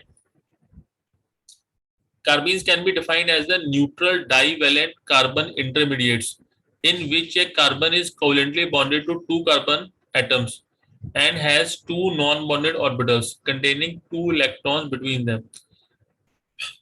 पहली बात तो कार्बीन्स हमेशा न्यूट्रल होती है, ठीक है, it can not be charge species, यानी कि पॉजिटिव नेगेटिव चार्ज इसके ऊपर नहीं होगा। डाईवैलेंट कार्बन इंटरमीडिएट्स, डाईवैलेंट का मतलब क्या है कि कार्बन ने दो यहाँ पर H के साथ में बॉन्ड बनाए हुए, carbon is making two bond with H, okay, and two bonded non bonded orbitals, दो नॉन बॉन्डेड ऑर्बिटल्स हैं जिसमें के इलेक्ट्रॉन्स हैं दो, इस देखो चार ऑर्बिटल्स टोटल कार्बन के पास में होती हैं, दो इसने बॉन्ड बनाए हुए हैं, दो जो नॉन बॉन्डेड ऑर्बिटल्स हैं। अब ये जो दो नॉन बॉन्डेड ऑर्बिटल्स हैं ये किस किस्म की हो सकती है उसको देख लेते हैं। यहाँ पे दो टाइप होती है, ट्रिपलेट एंड सिंगलेट। अब जैसे कार्बन है, it is making bond with H and H, ये तो क्लियर है। Now this is the P unhybridised, ये P अनहाइब्रिडाइज्ड, ठीक है। हालांकि ये जस्ट 1 मिनट, 1 मिनट, ये सिंगलेट डबलेट पे मैं बाद में आता हूँ, पहले इसका हल्का सा ब्रीफ दे देता हूँ आपको मैं। देखो अभी बस इतना समझो, जो कार्बन है उसने H के साथ में दो बॉन्ड बनाए हुए हैं, यानी कि दो ऑर्बिटल तो इसकी यूज होगी, और जो दो ऑर्बिटल्स हैं वो इसकी अनयूज्ड है। टू ऑर्बिटल्स आर यूज्ड, ठीक है, जो कि बॉन्डेड है, और टू नॉन बॉन्डेड ऑर्बिटल्स जो हैं वो आपकी अनयूज्ड है, उनमें इलेक्ट्रॉन प्रेजेंट होंगे। अब वो कैसे प्रेजेंट होंगे उसको आगे देखते हैं। अब जो हाइब्रिडेशन कार्बीन्स हैं उसमें क्या होता है, sp2 हाइब्रिडाइज होती हैं, पर यहाँ पर भी दिस इज नॉट ए, मतलब यहाँ पर sp2 हाइब्रिडाइज जो ऑर्बिटल शो की गई है ये आपकी जो है it is in the form of singlet, ठीक है। अब ये सिंगलेट ट्रिपलेट क्या होती है इसको पहले समझते हैं। देखो पहले चलो सिंगलेट को समझ लेते हैं, ये क्या है, दिस इज द सिंगलेट कार्बिन। अब सिंगलेट कार्बिन में क्या होता है, जो कार्बन होता है that is the sp2 hybridize, carbon ने sp2 हाइब्रिडेशन की होती है। तो कार्बन ने जब sp2 हाइब्रिडेशन की तो एक बॉन्ड बना लिया H के साथ में, दिस C H के साथ में, this is the sp2 hybridize orbital. Second H के साथ बना लिया, this is the sp2 hybridize orbital. जो थर्ड ऑर्बिटल है वो भी sp2 हाइब्रिडाइज ऑर्बिटल है, बट उसमें इलेक्ट्रॉन है, पर उसने कोई बॉन्डिंग नहीं की हुई, इसने कोई बॉन्डिंग नहीं की हुई, it is as such present, ये ऐसे ही आपका प्रेजेंट है, ठीक है। और इस कार्बन के इस जो आपका प्लेन है, दिस डायगोनल प्लेन, इसके ऊपर एक परपेंडिकुलर ऑर्बिटल, वहां पे एक सिंगल इलेक्ट्रॉन प्रेजेंट है, दिस अनहाइब्रिडाइज्ड p ऑर्बिटल। तो this is the structure of singlet, ये सिंगलेट की हाइब्रिडाइजेशन है। ये बात समझ में आती है आपको इतना? मैं इसको रिपीट करता हूं, sp2 हाइब्रिडाइजेशन है, ठीक है, ये यहाँ पर बॉन्डिंग किया हुआ है, एक sp2 जो ऑर्बिटल है वो उसमें क्या है, सिंगल इलेक्ट्रॉन प्रेजेंट है, और उसके ऊपर जो p ऑर्बिटल है इसमें एक इलेक्ट्रॉन आपका इस तरीके से प्रेजेंट है, तो इस चीज को बोलते हैं हम, दिस इज द सिंगलेट कार्बिन। इतनी बात समझ में आती है आपको ये? हेलो? Yes, sir. ओके। फिर उसके बाद में आती है दिस ट्रिपलेट। ट्रिपलेट में क्या है, जो कार्बन है ये sp हाइब्रिडाइज्ड है, this is the sp hybridized. अब जब sp हाइब्रिडाइज्ड है तो कार्बन जो है it is making the bond with the hydrogen, ठीक है, single single, this is sp, this is sp, and it is making bond with, दो सिग्मा बॉन्ड इसने फॉर्म कर लिए। अब इसके पास में दो अनहाइब्रिडाइज्ड ऑर्बिटल होंगी, it will have the two unhybridized orbital. Suppose कर लो ये एक्स एक्सिस है, this is the X axis, ठीक है। तो जो पी वाई होगी, this is the P Y, ये एक्स एक्सिस के लॉन्ग होगी, having the single electron, and this P orbital जो दूसरा है, this orbital, this is the Z, ये आपकी पी जेड ऑर्बिटल है जो कि आपकी जेड एक्सिस के लॉन्ग होगी। तो दिस इज द ट्रिपलेट कार्बिन। अब इसकी ज्योमेट्री क्या है, इसकी लीनियर ज्योमेट्री है, it has the linear geometry. उस केस में क्या थी, उसकी थी आपकी ट्रायंगुलर प्लेनर ज्योमेट्री। तो जो ट्रिपलेट कार्बिन होती है उसकी होती है लीनियर ज्योमेट्री। इसमें दो ऑर्बिटल्स जो होती हैं, ठीक है, पी एटॉमिक ऑर्बिटल्स, इसमें आपका सिंगल सिंगल इलेक्ट्रॉन होता है, उसमें भी सिंगल सिंगल इलेक्ट्रॉन है। The only difference is that कि यहाँ पर सिंगल इलेक्ट्रॉन, ये आपका one of the orbital is present in the plane और सेकंड ऑर्बिटल इसके परपेंडिकुलर है। तो ये आपकी हाइब्रिडेशन इन कार्बीन्स है। ये याद रखना है कि सिंगलेट में ट्रायंगुलर प्लेनर स्ट्रक्चर होगा, sp2 हाइब्रिडाइजेशन होगा, जबकि जो ट्रिपलेट है उसमें जो हाइब्रिडेशन होगी वो आपकी sp होगी।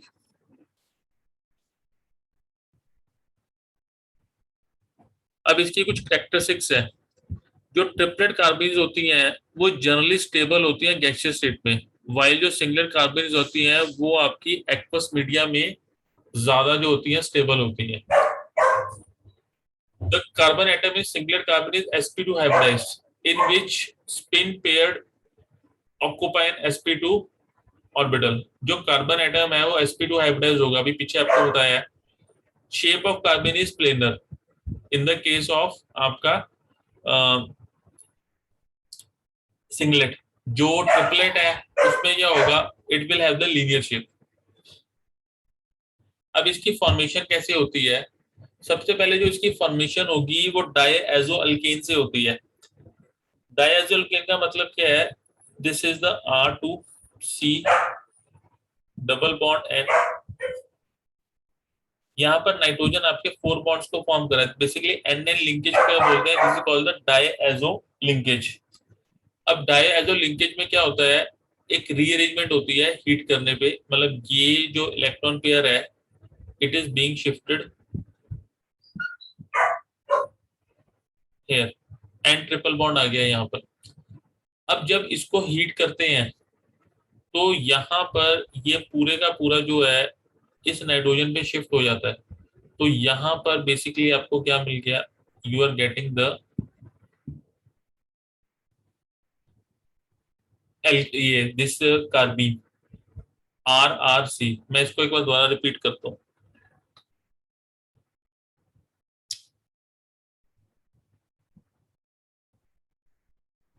पहले इसकी स्ट्रक्चर को समझो, दिस इज RCR।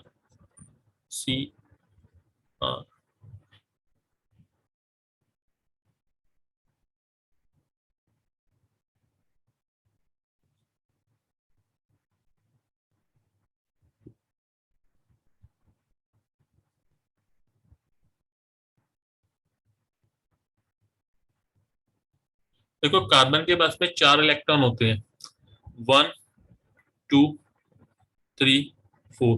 तो यहाँ पर इसने अपना ऑक्टेट कंप्लीट किया हुआ है। अब इस नाइट्रोजन की बात करते हैं।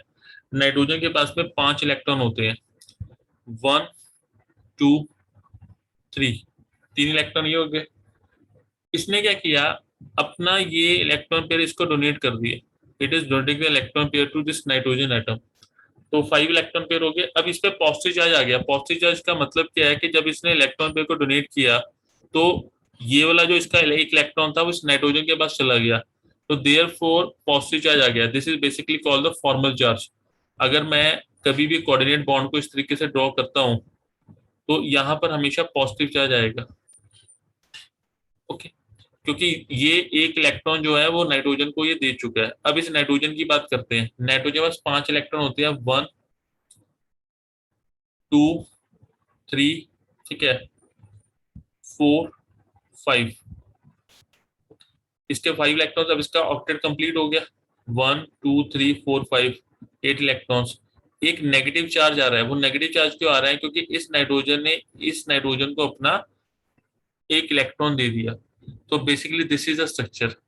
अब इस स्ट्रक्चर में होता क्या है कि यहां पर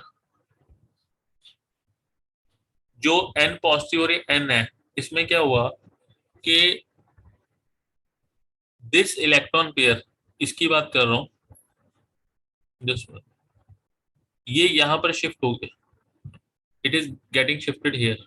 जब ये यहाँ पर शिफ्ट हुआ तो इसकी जो रेजोनेटिंग स्ट्रक्चर है, और ये यहाँ पर शिफ्ट हो गया, तो इसकी जो रेजोनेटिंग स्ट्रक्चर है वो इस किस्म से बन सकती है।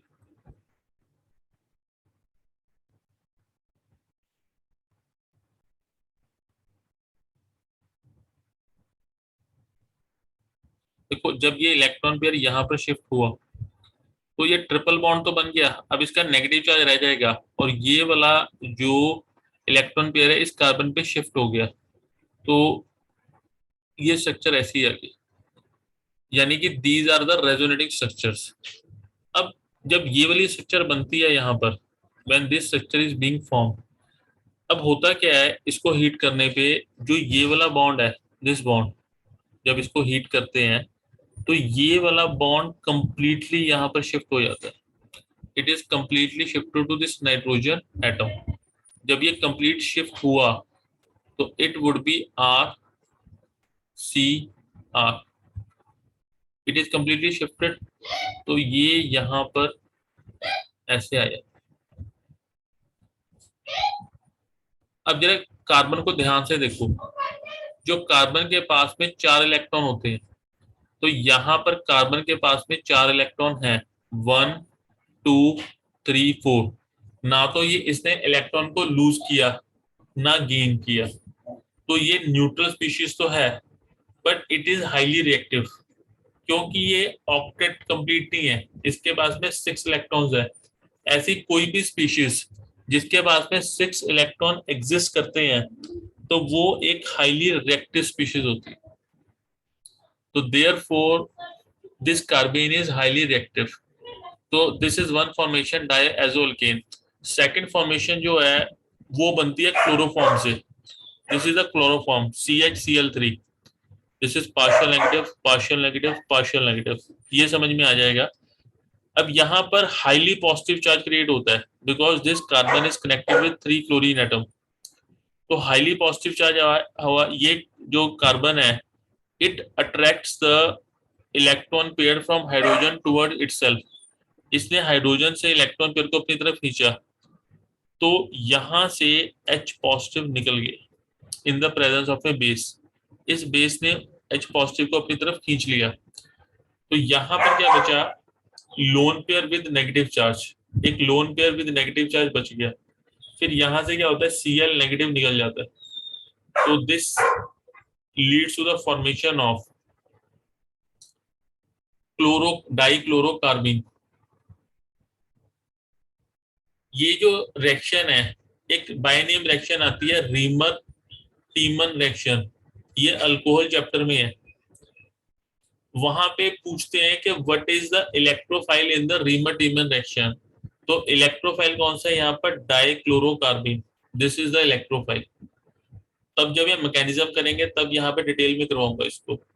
This CCl2 dichlorocarbene, it is being used in the Riemann-Diemar reaction.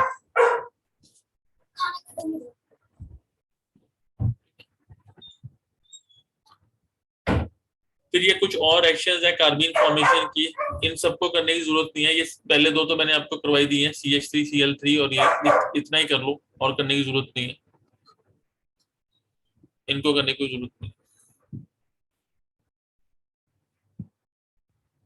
तो ये जो आपकी टाइप्स ऑफ कार्बन है, सिंगलेट ट्रिपलेट जो है बताया गया है, ठीक है। शेप क्या है इसकी, बेंट, नॉर्मली वैसे इसकी प्लेनर होती है, बट ये जो ऑर्बिटल होती है इसकी तो कोई ओरिएंटेशन है ही नहीं, therefore it becomes the bent.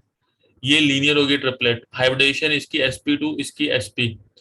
Stereo specific है, दिस इज नन। ये स्टीरियो स्पेसिफिक का मतलब क्या होता है, इसकी एक डायरेक्शनल ओरिएंटेशन है। स्टीरियो स्पेसिफिक का मतलब होता है ये ऑप्टिकल आइसोमरिज्म शो करेगी, ऑप्टिकल आइसोमरिज्म अभी तक आपको करवाया नहीं है, अभी इसको रहने दो, स्टीरियो स्पेसिफिक बाद में समझाऊंगा क्या होता है। स्टेट, ये एक्साइटेड स्टेट है, this is the ground state, यानी कि ये ज्यादा स्टेबल होती है, जो ट्रिपलेट कार्बीन है दैट इज मोर स्टेबल।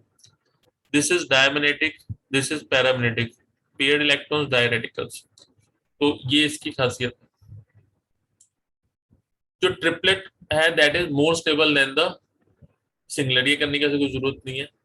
अब आते हैं नाइट्रीन्स पे। जो नाइट्रीन्स होती हैं, it can be defined as a neutral univalent nitrogen intermediates. ये न्यूट्रल है, यूनिवैलेंट है, नाइट्रोजन इंटरमीडिएट्स है, in which a nitrogen is covalently bonded to one atom and has the 6 electron. It is analogous to carbene. ये carbene की तरह ही होता है। कैसे मान सकते हैं इसको, कि जैसे नाइट्रोजन है, इसके पास में 5 इलेक्ट्रॉन होते हैं, तो एक इलेक्ट्रॉन किसी हैलोजन के साथ में या कार्बन के साथ में ये बॉन्डेड है, और बचे 4 इलेक्ट्रॉन, 1 2 3 4। अब इस नाइट्रोजन के पास इलेक्ट्रॉन कितने हुए, 1 2 3 4 5 6। It has the 6 electrons. ठीक है, न्यूट्रल है, डाइवेलेंट है।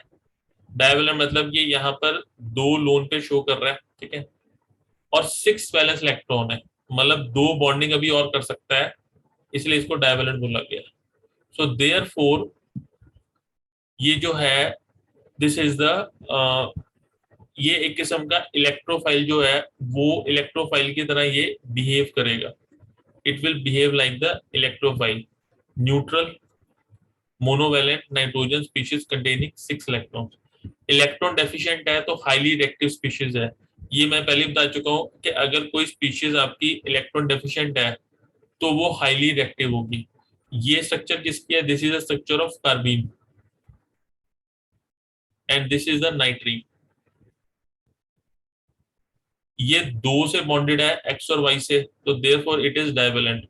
ये एक सिंगल से कनेक्टेड है तो इट इज मोनोवेलेंट। दोनों न्यूट्रल है, दोनों के पास में 6 इलेक्ट्रॉन्स है। अब ये बनता कैसे है, इसमें भी ये सिंगलेट नाइट्रीन होती है और ट्रिपलेट नाइट्रीन होती है।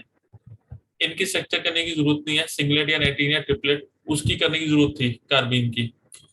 अगेन ये एजाइड जो होते हैं like carbene, they are also found by the proteolytic thermal और base catalyzed alpha elimination reaction। अब ये अल्फा एलिमिनेशन रिएक्शंस क्या हैं, इसको इतना समझो कि जैसे सपोज करो ये अल्काइल अजाइड है, this is R N double bond N, this is the azide. Azide का मतलब क्या होता है, एन एन एन। अगर 3 बार एन आ जाए तो दैट इज अजाइड। अगर 3 बार एन इकट्ठा आ जाए तो that is called the azide. हमने बेरियम अजाइड किया हुआ कहीं पे, we have done the barium azide. तो अगर 3 एन इकट्ठे आ जाए तो उसको बोलते हैं हम अजाइड।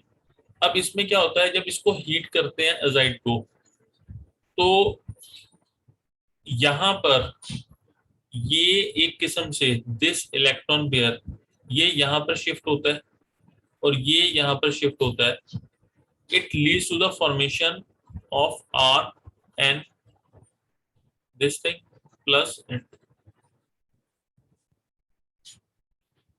एक मिनट में इसको ना यहाँ पे ड्रॉ करके समझा। पहले ना इस अजाइड की स्ट्रक्चर को समझ लेते हैं, एन एन एन। नाउ इस नाइट्रोजन और इस नाइट्रोजन के बीच में बॉन्ड कैसा है उसको देखते हैं। पहले तो ये इसके साथ में 2 बॉन्ड बना रहा है, 1 2, और ये इसके साथ में बना रहा है। This nitrogen is making 1 bond with this hydrogen, तो यहाँ पर 1 इलेक्ट्रॉन यूज हो गया इसका, यहाँ पे 2 इलेक्ट्रॉन यूज हो गए, 3 इलेक्ट्रॉन यूज हो गए, एक इसके ऊपर लोन पेयर। अब इस नाइट्रोजन की बात करते हैं। ये नाइट्रोजन 2 इलेक्ट्रॉन इस नाइट्रोजन के साथ शेयर कर रहा है, 1 इलेक्ट्रॉन इसके साथ शो कर रहा है, और इसको डोनेट कर रहा है इलेक्ट्रॉन पेयर।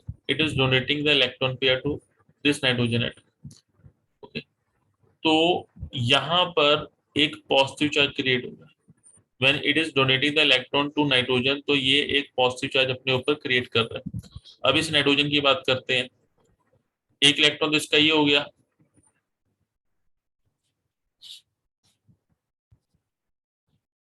4 इलेक्ट्रॉन यहाँ पे शो कर दिए in the help of 2 lone pair, 4 electron यहाँ पर आ गए। इसके ऊपर एक नेगेटिव चार्ज आएगा क्योंकि जब इसने कोऑर्डिनेट बॉन्ड इस नाइट्रोजन इसके साथ बनाया तो 1 इलेक्ट्रॉन इसके पास चला गया। Now this is the structure, अब इसको जब हीट करते हैं हम, when I am heating this compound, तो होता क्या है, ये वाला जो इलेक्ट्रॉन पेयर है ये कंप्लीटली शिफ्ट कर जाता है इसके ऊपर, इस नाइट्रोजन के ऊपर, और ये वाला इलेक्ट्रॉन पेयर कंप्लीटली शिफ्ट कर गया इसके ऊपर। ठीक है, it is shifting to this nitrogen atom, और ये वाला यहाँ पर शिफ्ट कर गया। अब जरा देखो ध्यान से, जब ये इस पे शिफ्ट किया, ये इस पे शिफ्ट किया, तो बॉन्ड तो ब्रेक हो गया, तो it is forming R N this plus. जब ये इस पे शिफ्ट हो गया तो नाइट्रोजन के ऊपर एक लोन पेयर आ गया, और जब ये यहाँ पर शिफ्ट हो रहा है तो ट्रिपल बॉन्ड आ गई, तो ये N2 फॉर्मेशन होगी। This is the nitrogen. ये रिएक्शन याद कर लो, ये काफी बार पूछी गई है और याद करने की जरूरत नहीं। किसी भी अल्काइल एजाइड को आप हीट करेंगे तो अल्काइल नाइट्रीन आपको मिल जाए। Okay, this is okay. Singlet में भी आप इसको मान के चलो कि यहाँ पर इसकी जो है, this is a sp2 hybridisation, ये sp2 है, और ट्रिपलेट में क्या है, sp। सिंगलेट में sp2 है और ट्रिपलेट में क्या है, sp। यहाँ पर सिंगलेट में इसकी प्लेनर स्ट्रक्चर होगी, और जो दो इलेक्ट्रॉन्स होंगे वो sp2 ऑर्बिटल्स में प्रेजेंट होंगे। ये भी sp2 है, ये भी sp2 है। ठीक है, जबकि यहाँ पर एक इलेक्ट्रॉन पेयर तो sp में प्रेजेंट होगा हाइब्रिडाइज में, और जो दो इसकी p अनहाइब्रिडाइज्ड है उसमें प्रेजेंट होगा। नॉर्मली नाइट्रीन की स्ट्रक्चर्स पे क्वेश्चन आते ही नहीं है, सिर्फ नाइट्रीन का पता होना चाहिए कि नाइट्रीन बनती कैसे है। ये रिएक्शन इंपॉर्टेंट है, स्ट्रक्चर बेस्ड क्वेश्चन नहीं आते। स्ट्रक्चर बेस्ड क्वेश्चन कार्बीन्स के आते हैं। ये मैंने आपको भी बता दिया था। ठीक है, तो यहाँ पे ये इंटरमीडिएट्स जो हैं वो खत्म होते हैं। Thank you. यहाँ पर जस्ट 1 मिनट, ये जो नाइट्रीन्स वाला जो पार्ट था, दिस नाइट्रीन्स एंड कार्बीन्स, ये सिर्फ कंपटीशन के लिए इंपॉर्टेंट है। एनसीईआरटी में इसके क्वेश्चन ही पूछेंगे, और कंपटीशन में भी मोस्टली ये आते हैं जेई एडवांस में। जेई मेंस में सिर्फ ये पूछते हैं कि कार्बीन्स क्या होते हैं, या रीमर डीमर रिएक्शन में कार्बीन यूज होता है, तो वहां पर ये आता है। एक रिएक्शन हम करेंगे आइसोसाइनाइड रिएक्शन, वहां पर नाइट्रीन्स का यूज आता है। तो जहां पे नाइट्रीन्स का यूज आता है या कार्बीन्स का यूज आता है, वहां पर इसके क्वेश्चन पूछे जाते हैं। स्ट्रक्चर बेस्ड क्वेश्चन या इसके रिएक्शन बेस्ड क्वेश्चन बहुत कम पूछे जाते हैं। तो इसमें जो करना है इसका बेसिक ही करना है, ज्यादा इसकी डिटेलिंग में जाने की जरूरत नहीं। बट कंपटीशन के लिए इंपॉर्टेंट है दोनों, कार्बीन्स एंड नाइट्रीन्स। तो यहाँ पर आपका जो जीओसी का पार्ट है वो खत्म होता है। सिर्फ इसमें एक चीज रह गई है जो पेंडिंग है, that is the IUPAC nomenclature. जो आईयूपीसी नॉमेनक्लेचर है वो मैं नेक्स्ट लेक्चर में करवाता हूँ। उसका बेसिक तो थोड़ा आपको पता होगा, पर उसकी मैं पूरी डिटेलिंग करवाऊंगा, क्योंकि वो बहुत जरूरी है। क्योंकि जितने भी आगे हम चैप्टर्स करेंगे वहां पर आईयूपीसी नेमिंग आएगी। थोड़ा उसको रीड करके रखना। Okay, thank you.